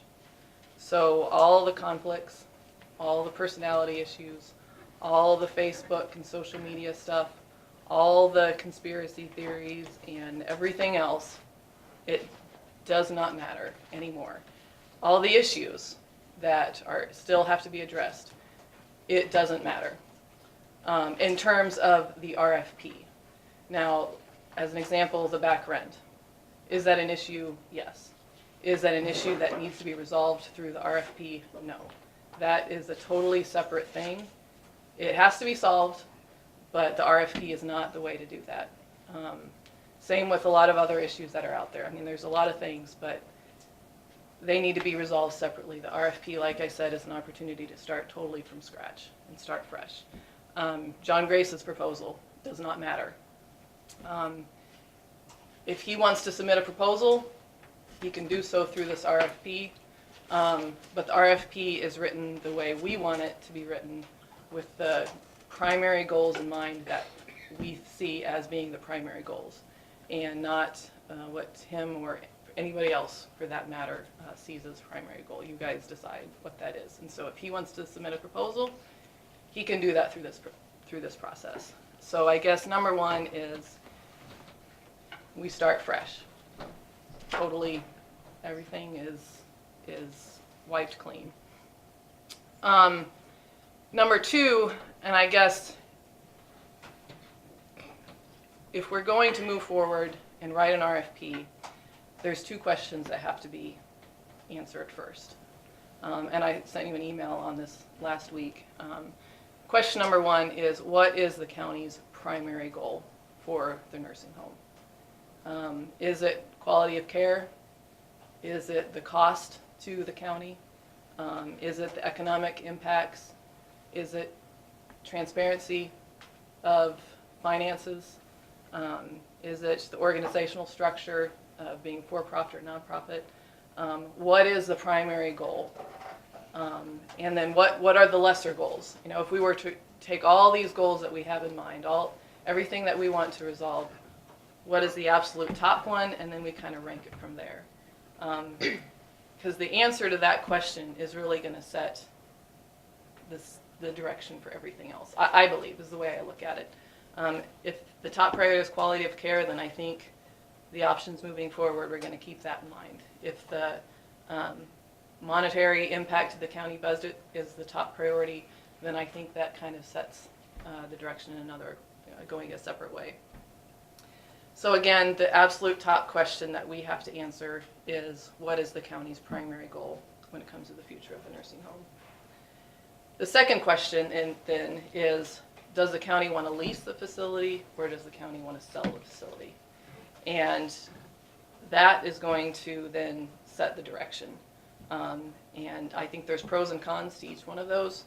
And I think, once we know the direction of lease or sell, we can start to kind of fine tune exactly what the parameters are within that. But really, until we know the core of lease or sell, it's going to be impossible to write an RFP that really gets to what we need to get to. So those are the two big questions right now. And I guess what I feel is needed is that in order to move forward, the three of you have to have consensus on the answers to that question. There is no point in moving forward if the three of you can't agree on those two fundamental questions. Because frankly, if you can't get consensus on that, then you're never going to get consensus on any proposals down the road.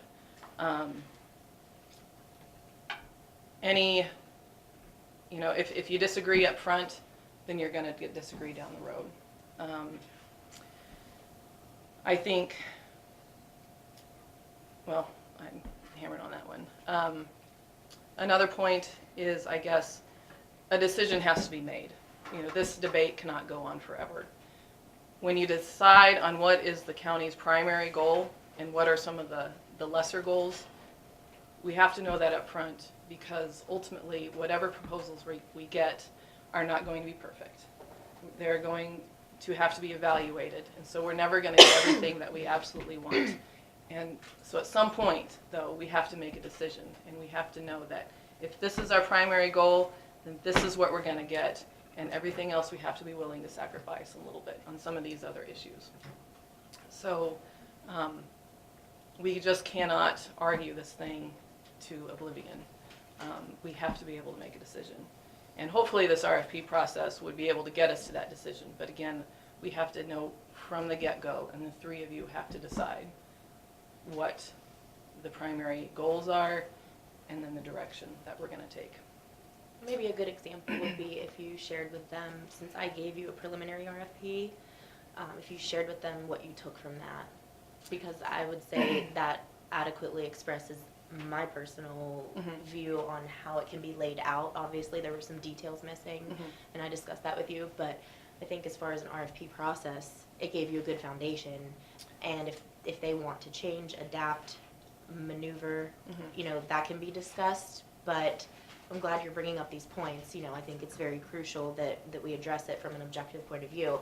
And me providing you with that initially would probably give you grounds to, I don't know, you know, starting from scratch with them, they can write their own RFPs and we can do a comparison, or you can just present that. Well, I guess what I would like to do is take your RFP, you know, and I've looked at it. Take RFPs that I've been familiar with in the past through past jobs.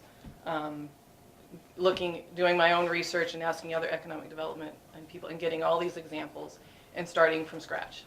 And the reason for that is because I feel like there's so much division that if there's any, you can be divided against what I put together, I guess, but what I'm worried is that if any one of you put the core RFP together, then it's automatically going to be suspect by another one of the commissioners. Well, you don't have to use it as, you know, the sole source, but maybe if you explain to them what you personally got out of it, what you would take away from it to create another one, that would be helpful. Well, I guess what I would need to know is what is the direction that you want to go. What did you think of the RFP as far as the direction it was going? I thought it was confused, to be honest. I think that there's a lot of information that still is missing from that where there needs to be, in every RFP, there needs to be a very clear process for this. There needs to be a very clear set of evaluation standards. There needs to be a very clear set of just basic things of, if you're going to send this thing out, the questions, people are going to have questions. So you need to have one point of contact of who's the person that answers those questions. At what time are those questions due? And like, so was this RFP set up to do the lease or do the purchase? Combine, you know, that, I mean, you're saying it was confused, but there was a directive there, and I even explained it to you, which was I put together the first evaluation before we had any proposals on the table from John Grace. Mhm. So after that came in and you asked me, you wanted to see what I was working on, I had to tweak it because basically what we're looking at, and given the current climate, is that the business is looking to sell out. You know, that wouldn't be on the table if it wasn't for John Grace coming in conjunction with the current business owner. Mhm. So now we're looking at a combined effort between the county and the business to do a sellout together so that it ends up with being one resource here. And so that's where, if you're calling it confused, it's because it's going to be a conjoined effort. And I would say that's the direction that you want to go. But I guess I feel like that is up for discussion. Personally, I feel like the county is going to get themselves into some trouble if the county takes it upon themselves to try and help sell another business in town. That the county does not have any authority, and I think it's a sticky situation for the future if the county kind of feels it's within their best interest to get somebody else to sell their business. We have control of the property. The county has control of the property. That's all you have control over. And I think it would be an incredibly complicated process, and I don't think there would ever be any way to come to any kind of consensus if we have the county that's trying to do one thing and the business owner who's trying to do another thing, trying to find the same answer that's beneficial to all. Because frankly, you're going to have competing interests. And like I said, what is the county's primary goal with the future of the nursing home and what you've got control with? The county's primary goal and the business's primary goal may not be the same thing. If it is the same thing, then we can talk. But if it's not the same thing, then I don't think there's a fundamental problem at the very beginning that we're never going to be able to get overcome to get to that very end. So then the question becomes, is the business in the sellout process? Because are we not listening to proposals 3 times over where the business is selling out to the same company that wants to take over the facility? And I guess I would say, frankly, that doesn't matter. Well, of course She it can matters. do whatever she wants to do. It's her business. Like I said, if we're going to do this RFP process, we have got to start fresh. The tail has been wagging the dog, and that is a problem. And until the dog takes control of over the tail, which is the property, then we're never, ever going to get to a solution. So here's the opportunity for the county to take control of what it has control over. We're not doing an RFP based on John Grace's proposal. No. I think John Grace, I mean, whatever anybody thinks about his proposal is not, should not impact how we move forward with an RFP. No, the essential value of his proposal is that he came in conjunction with the business owner to the table, which indicates her interest, the business owner's interest in a sale. That's what the value is. It's not based upon what he's trying to do with our facility. It's the fact that when the business owner brings in someone who wants to buy out, that's what we're looking at. That shows interest in, for lack of a better term, exit strategy. You know, if we were dealing with the business owner putting a proposal on the table to buy the facility itself, then you just do a general RFP for anyone to buy the facility. We've been given the indication through the process of public meetings that there's a potential buyout for the whole situation, which again is why I explained to you, I kind of retweaked the RFP after that whole process had come on the table, because initially it would be if her lease was coming to an end, which it was, and I suggested, hey, let's do an RFP, that's strictly to find a new leaseholder if the potential was there, given the circumstances where we've been told multiple times that the finances were such that the county was taking on the burden. So that has to be part of the consideration.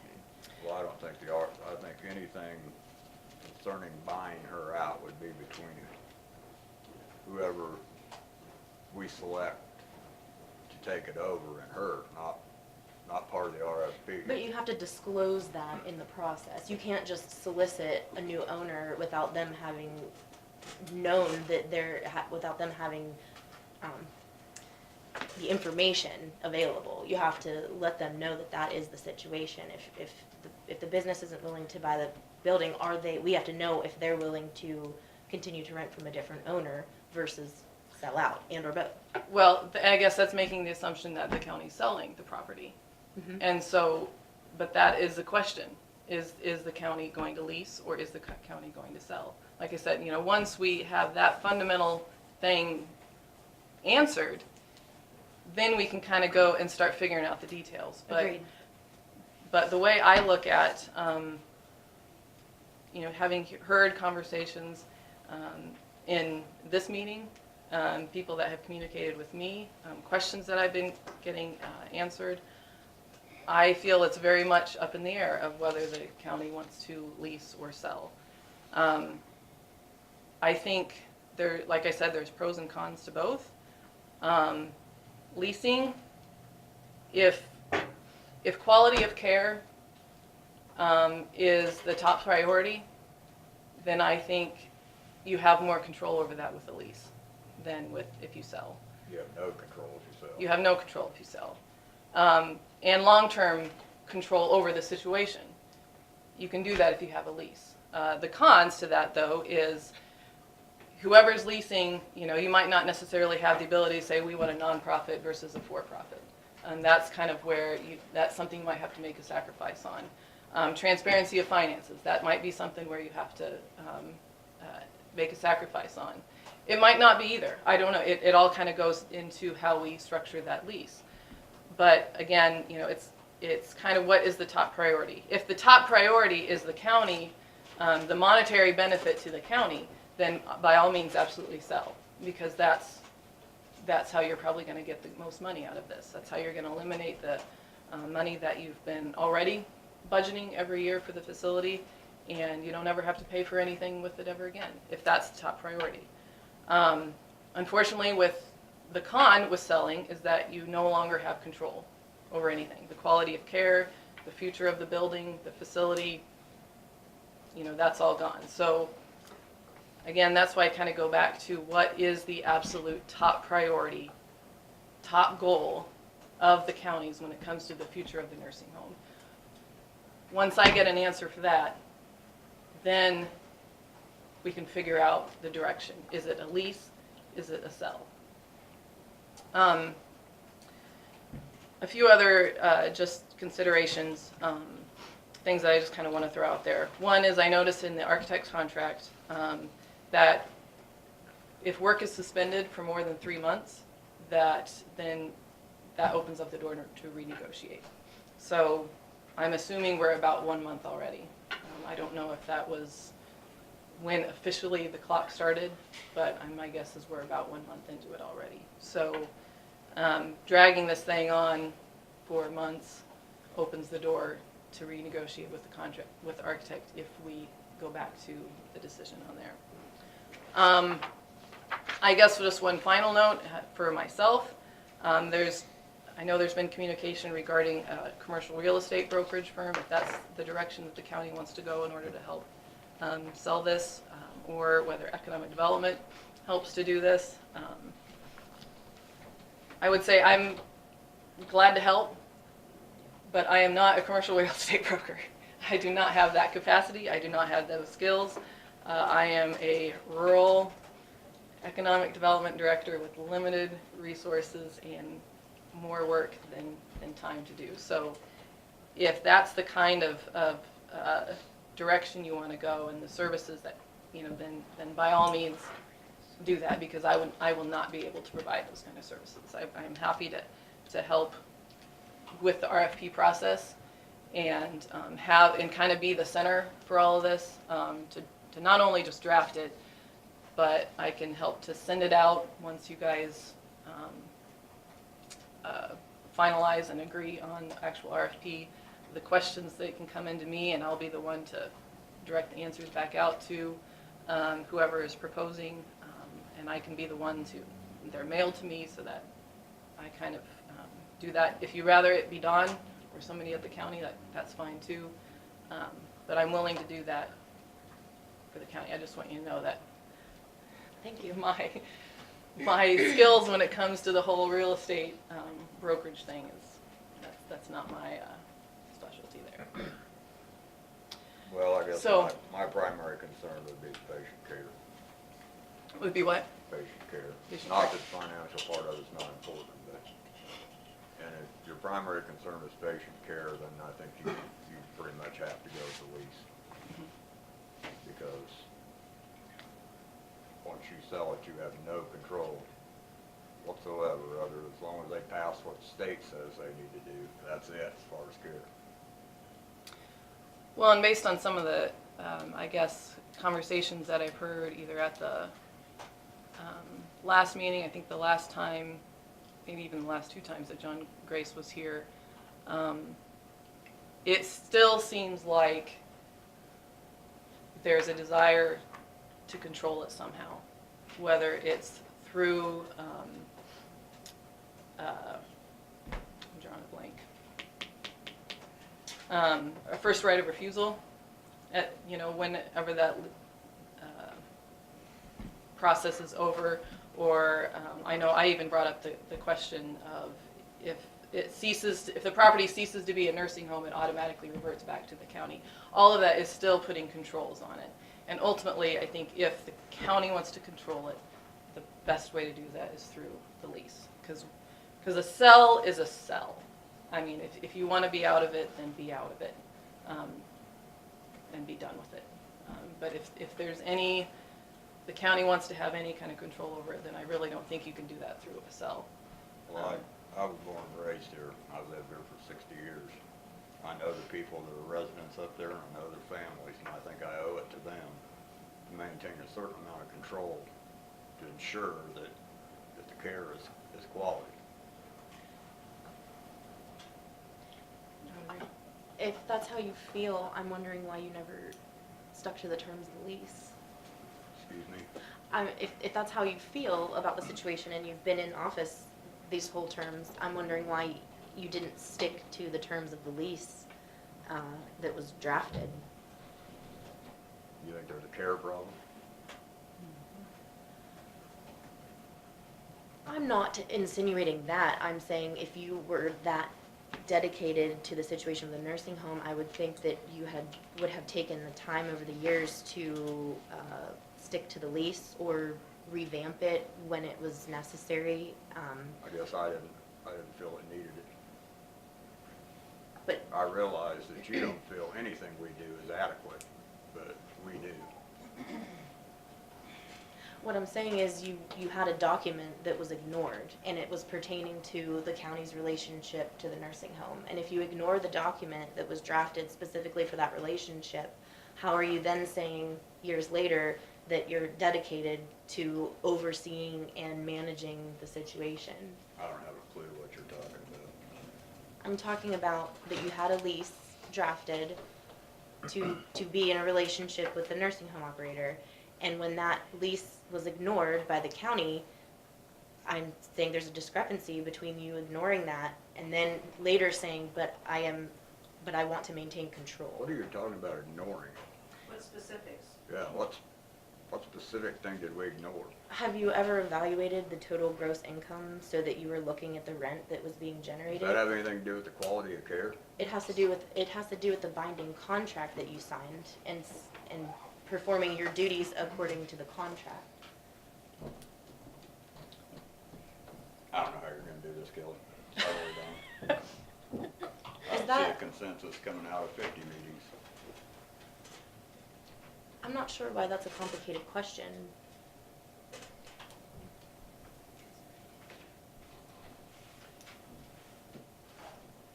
Well, I would just say that in response to that the rent that the residents are charged, those increases were discussed in commission meetings.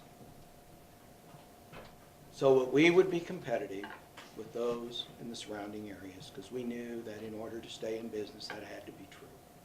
Now, if that's what you're asking, yes, she never did raise the rent without coming in and visiting with us. Is that right, Don? Would you vouch for that? I would say yes. On the rent, I was. But I believe I was reprimanded in a public meeting of this commission for visiting with Kristen Robinson about that. And so now we decide it's a problem, which, that's fine. I haven't visited with her since about it. I know that times are tough sometimes, and I have tried to think of ways that we could work through this, and I had a few ideas. But believe me, after what's been going on the last 3 months here in the commission, I've been very quiet about it.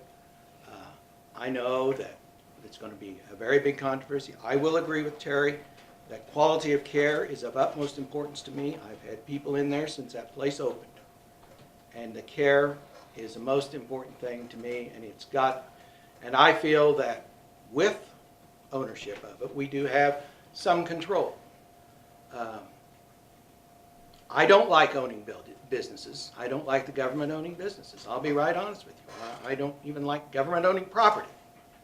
But in this county, in this size, I think that maybe that's the way we have to go. We own our hospital.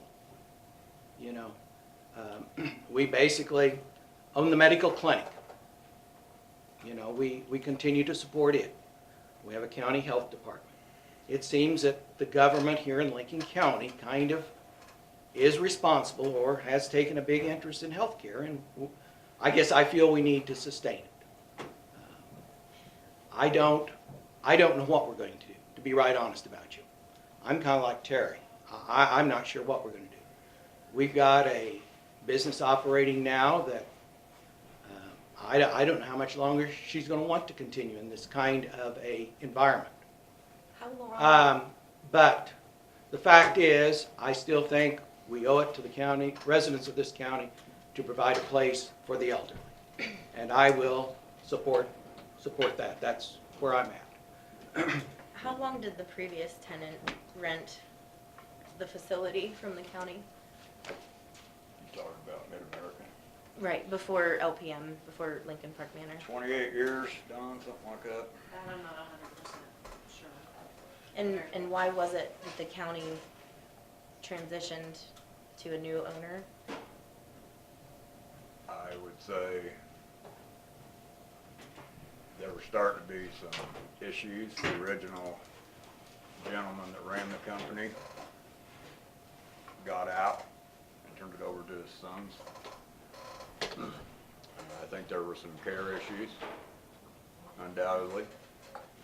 So your, I think anyone that has family members in there at that time compared to this time will testify to that. but you're assuming that the county can control quality of care by essentially choosing when to terminate a tenant, and you felt that for 27 years it was acceptable with one, and then you chose to move on to the next one. I think I explained that. The So- gentleman that had been operating it was retiring and turned it over to his sons, Uh-huh. and the operation changed. So the county controlled quality of care by choosing a new administrator. Basically, I guess you could say that. I think they had the option of changing. They didn't want to change the way they were doing things, so we went a different direction.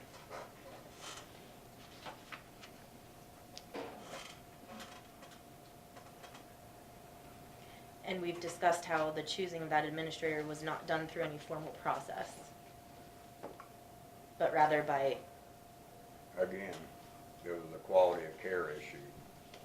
We didn't feel the need to go out and find another company like the one we were removing. so I guess I'm just trying to get a handle on when you say that you want to control the quality of care by owning the facility, how that happens. Because basically what you're telling me is in the last 35 years, there have only been 2 tenants, and the way that you controlled quality of care was getting rid of the first one and putting in the second one without any formal process whatsoever. Worked, didn't it? I'm not sure that, Cindy, I see you sitting there shaking your head. Well, I got you're 2 ladies making, sitting right behind you that are nodding their head because Yeah, they've got yeah. family in there. And Do my you have mom was family there, in and her there? wedding rings got stolen, so I Do you might have have a family in different there? opinion than you might have. And you're making a huge assumption here that because you own something, that it means it's quality care. Show me the research on that.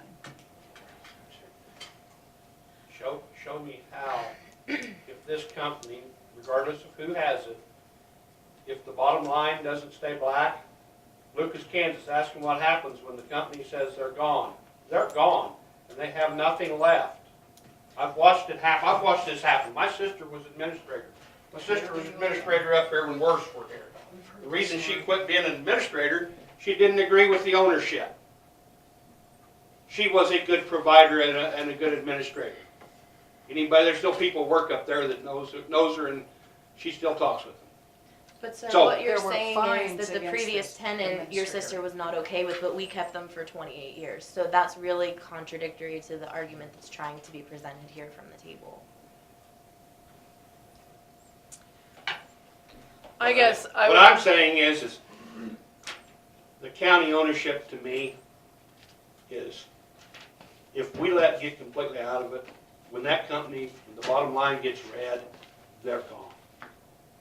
I've watched this happen several times, and they're gone. There's other businesses in town, and when the bottom line gets red, they're gone. There's been several of them out where the towers are at. What So- happened when the bottom line got red? Where'd they go? Apparently they left. They So left. why don't you research a company that doesn't have a history of that and seek them out? I'm not against that. That's sort of what we're trying to do here. Right. That is what they're trying to And do. then sell the building to them. I guess, That's the point Kelly's trying to make, is they need Yeah. to decide whether or not they want to sell or they want to lease. and I guess I would, sorry, Dawn. That's okay, that's the ultimate decision that needs to be made. And then we go from there. And again, I think this is the county's opportunity to start fresh. Again, everything that happened in the past doesn't matter. An RFP wasn't done 9-10 years ago. This is the opportunity to do that. Now, I mean, we have this opportunity. If you want to take it, we can take it. So everything, again, everything that's happened for the past 100 years doesn't necessarily matter from this point forward, because this is the opportunity to do a reset and to do it right and to do it the way that we feel is the best for the future. So like I said, whether the county did an RFP or not 9-10 years ago, it doesn't really matter. right now. The back rent doesn't really matter to the RFP. It's an issue, yes, but it's something that has to be resolved outside of this RFP. And that's what, I guess, I'm here to talk about the RFP. If you guys want to debate everything else, you are welcome to do that. But to try and, I guess, stay on task with the agenda item in terms of, are we going to do an RFP or not? If we are, then again, my top two questions for the county is, what is your primary goal for the future of the nursing home? And then number two is, are we going to go through a lease or a sale? And I think once you decide the primary goal, that is going to start providing the framework for how to answer the second question. I can answer what you're getting at for myself and not speak for them, but I will agree with Chairman Wallace. I don't believe in government ownership of businesses or, you know, any kind of cohesion with running some sort of situation. I don't personally believe in that. My constituents, who I am here to represent, not just my personal opinion, but their wishes, my constituents have relayed to me that they're very interested in seeing the county get out from under the situation, given the history, which you don't want to talk about, but given the history of running the business, so to speak, the way it has with this relationship with the nursing home, it hasn't proven to be successful, I'll use that word. So there is an interest from the people that I'm coming here to represent that we do get out from under the ownership. And like Chairman Wallace said, the government being involved in this, that's not my political philosophy, so I don't agree with that.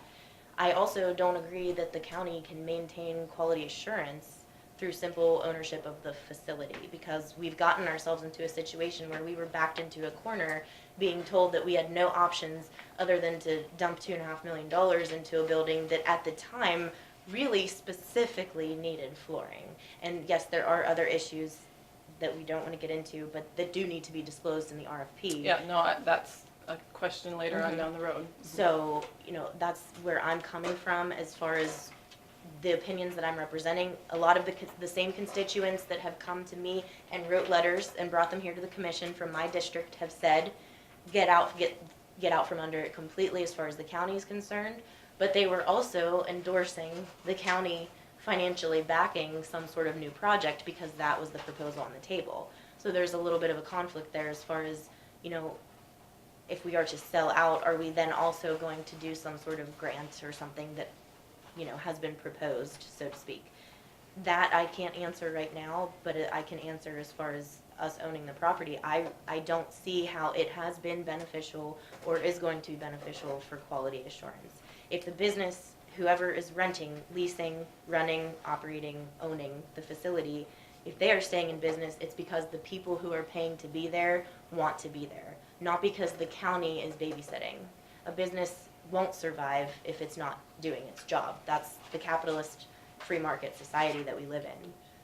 So your primary goal in this is that the county should own the property. That's what you see as the top priority. Yes. Okay.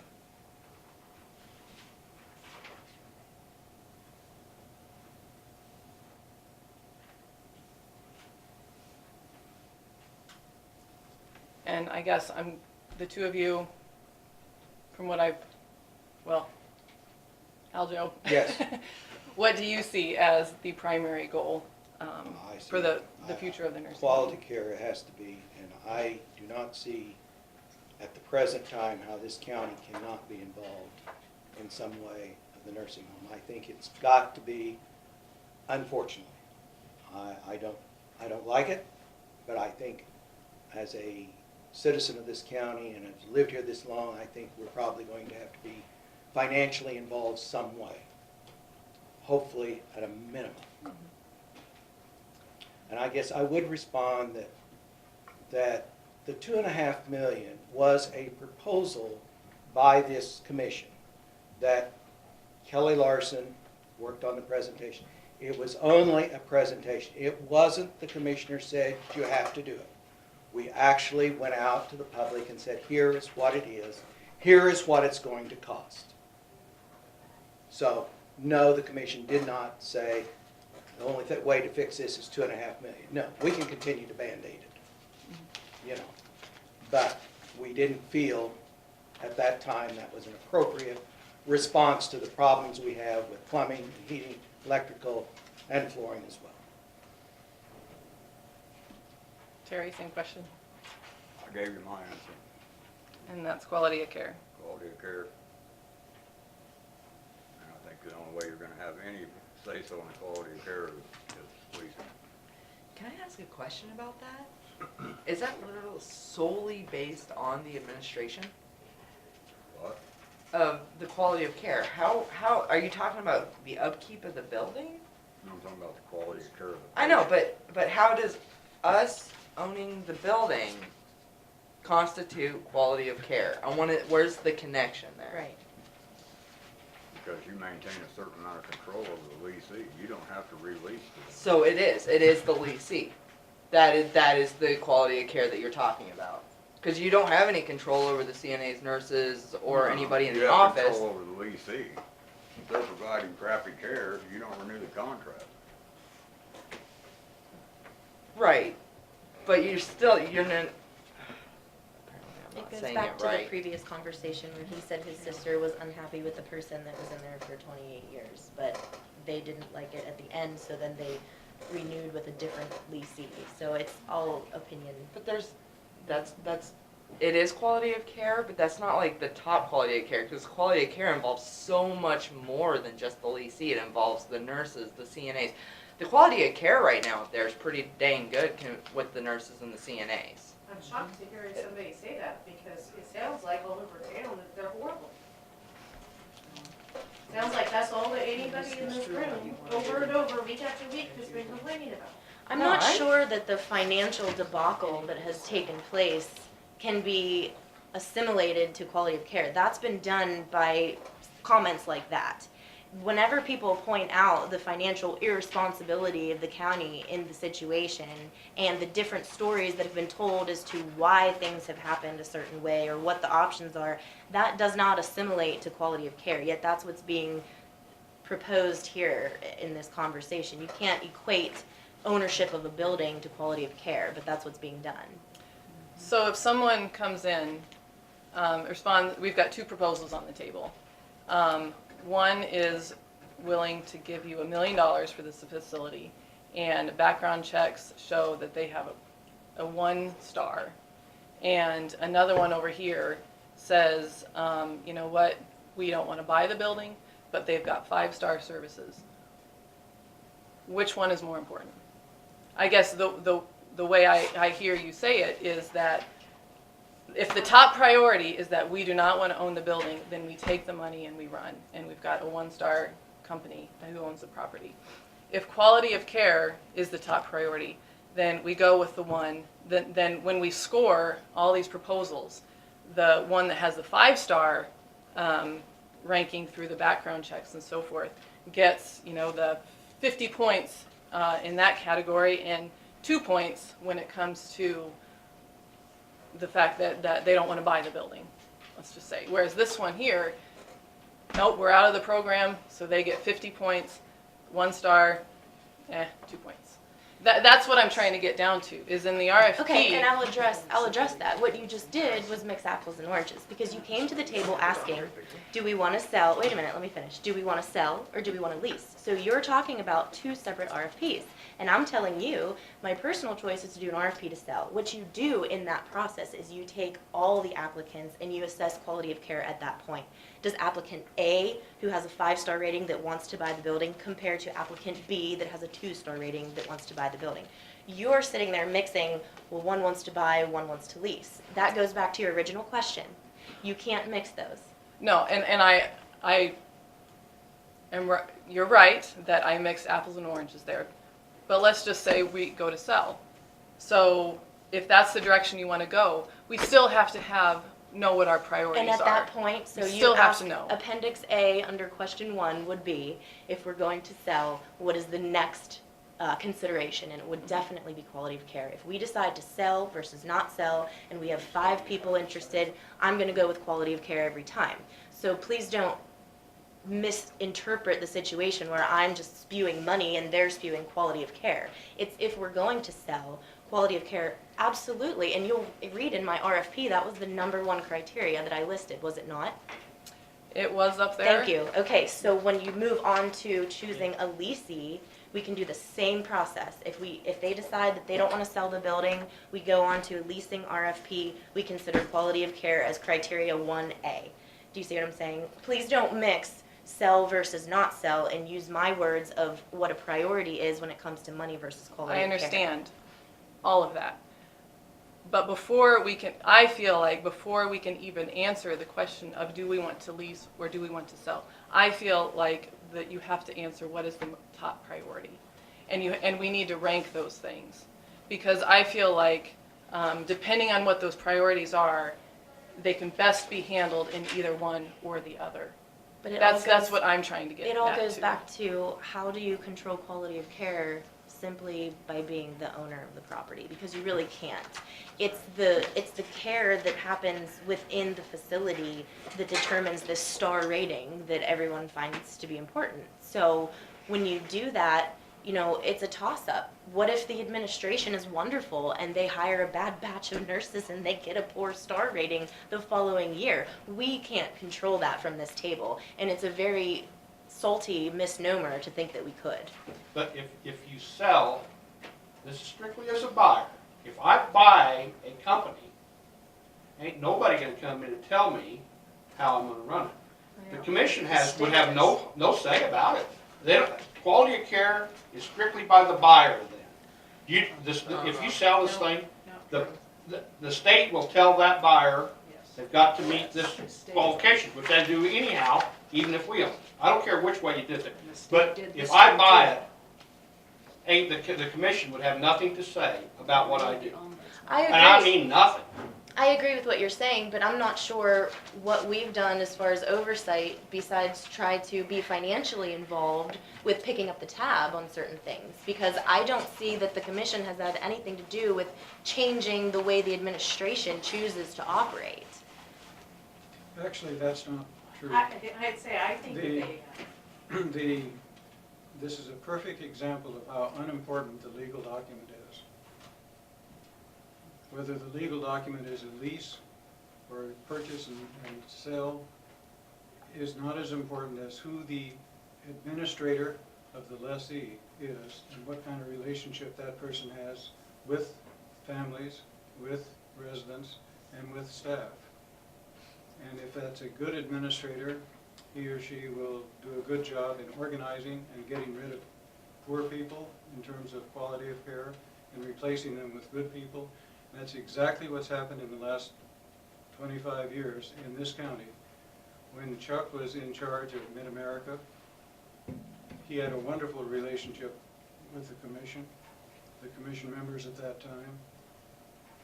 He listened to them, he listened to their problems. Well, we just heard testimony that people weren't satisfied, so you're going to get both sides of that argument, regardless of who's there. When he stopped coming to commission because he left it to his sons to take care of, the atmosphere changed, they became more financially interested, less care interested. The administrator in charge at that time got better and better and better and has produced wonderful care at this time. It's a personal relationship. And there's not much a legal document can do to protect the county or the residents if there is not good faith on both sides. How are you evaluating that personal relationship? I evaluated at the nursing home. I mean, how is the county, they're the ownership, and that's what they're saying, is that's what the quality is. So No, how are you evaluating that? I'd like to see the evaluations.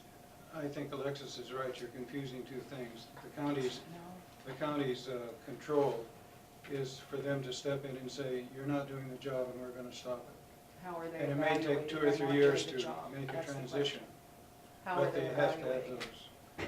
They evaluate it by resident surveys, by family surveys. And those are all on file that we can look at, the public can see? If you run the surveys, you can. If you have a meeting of all the families and the families are pleased, even if there aren't minutes kept, other than to say the Well, families are because pleased. you're the one that said a personal relationship with what Yes. is the only thing that you're Personal evaluating. relationships, abilities, and desires. Now, you may disagree with me, because you guys have been here, I've only been here 30 years, but it seems to me that I deal in contracts all the time, and the contracts work when they work, and when they don't work, they don't work. And when they don't work, it's usually almost always because of personality and ability to work with other people and improve things that need improvement. So could Or you, someone's not following the contract. That's another reason I don't work. You're not listening to me. I'm hearing you.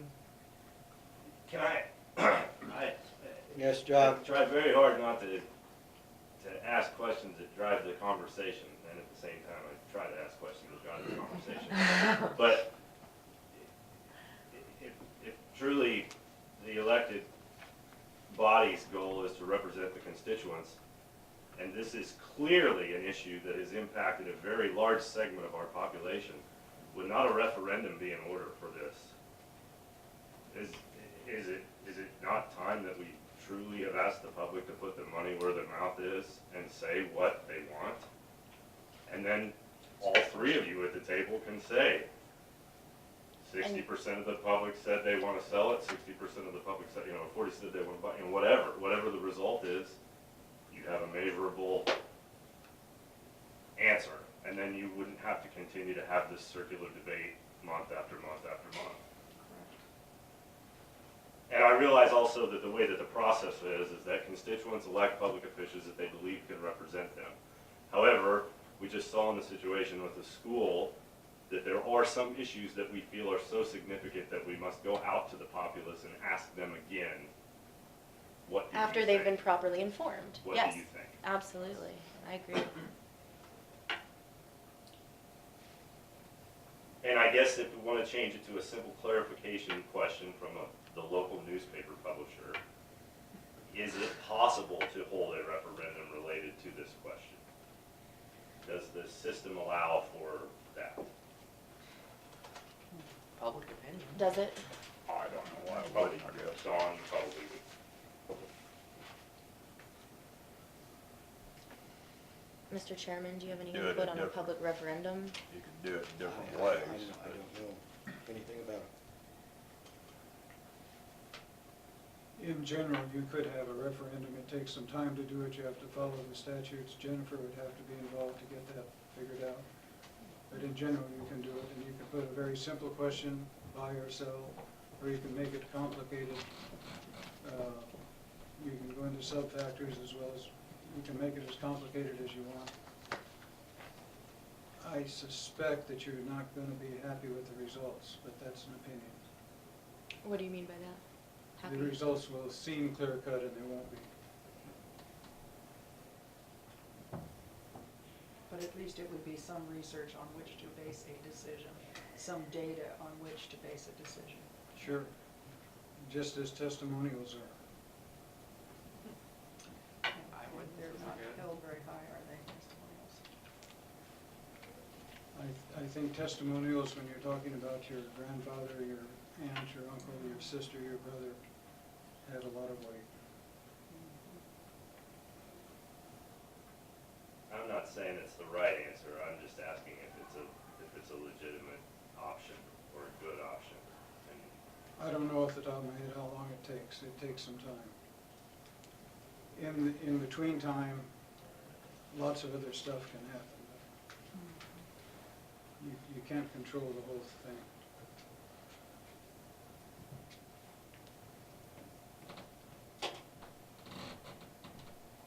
I believe that's very legitimate, given our positions here and what we were elected to do. You know, if we don't touch base with the people who are paying the bills, then I don't think we're representing them very well.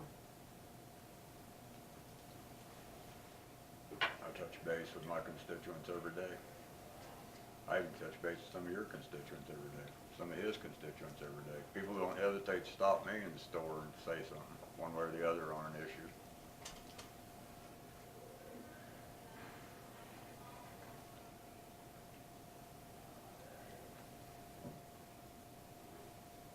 But if you're going to go to a referendum, you're not going to do an RFP because you don't have the voice of the people.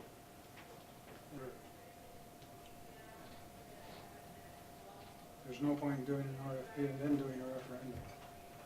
No, the referendum would be the deciding factor as to whether we're doing an RFP to lease or to sell. What if it comes out 49-51? Is it possible to do both?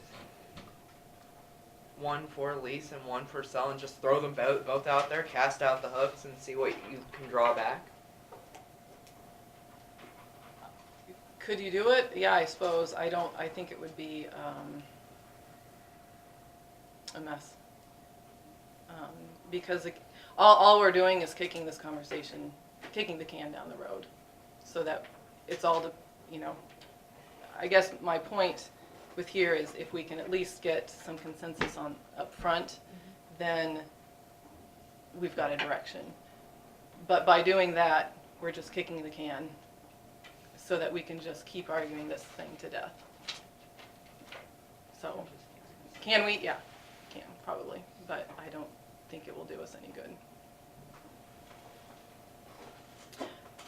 I do have a question in terms of selling the property. What is the county's process for selling property? I guess the way I understand it, or what my assumption is, I'll just say that, is if the county is to sell a property, you put it out for bid and you take the highest bidder. Does the county, through this process, have the ability to control anything more than that, or is it really just kind of put it out there for bid to the highest bidder? Can't we reserve the right to refuse bid? Yes. And it doesn't have to be the highest bidder, because part of the RFP is to promote the criterion, which would be quality of care. Well, I'm just asking, what if the process is to sell, then I would need to know if the county has a process for that, to make sure that that is worked into the RFP. Well, it's offered to total the public, and we have the right to accept or refuse any bids. And it doesn't have to be the highest bid, we can pick whatever we want, if we can provide justification for it.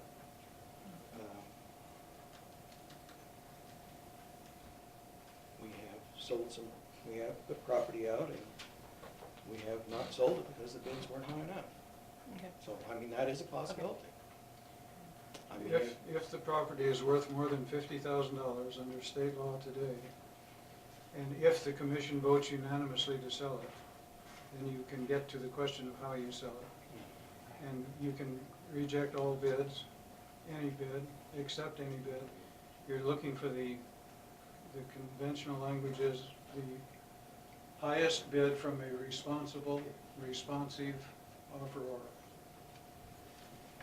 And the question of responsible and responsive is tied up in what's in the notice of sale. And it's tied up with all the things that you're talking about that you're going to try to control.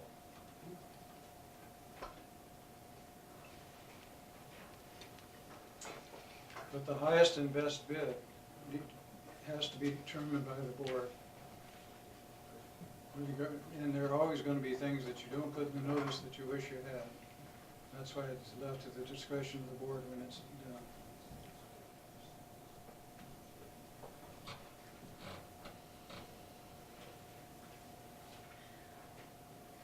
I think given the conversation, I move to seek counsel on a referendum to at least get an idea of what our options are there. I would second. we have a motion to seek counsel, to see what it would take to have a referendum on the nursing home.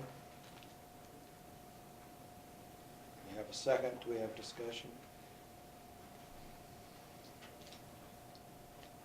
I am very concerned that we continue this course and we have a lease expired that is being renewed at 30 days. if that person would decide not to release in 30 days, this county financially will have to keep that nursing home open. That means employees will come on county payroll. They will be subject to capers and unemployment. I think people need to know that we are in very treacherous waters. Do you not think a more viable option if the current leasee was to leave would be to consider a company that would do this on an interim basis? It's possible, but it's gonna cost money. There's, you can bring someone in to do an emergency takeover. Right. There's I would provisions for it. also note the concern of the residents and the families at that nursing home are becoming more concerned. I'm getting stopped more frequently. I have tried to assure them that in all possibilities, that rest home will remain open. But when you have a loved one in there, you are concerned about what may be old in the future. That's all I say. We'll vote. All in favor, say aye. Aye. Opposed? Aye. Is there anything else, Don? Mr. Chairman, would you be willing to create a list of companies that could be contacted in an emergency situation for interim administration? I have no idea where to start. The internet. Department of Aging does it. I'm sure.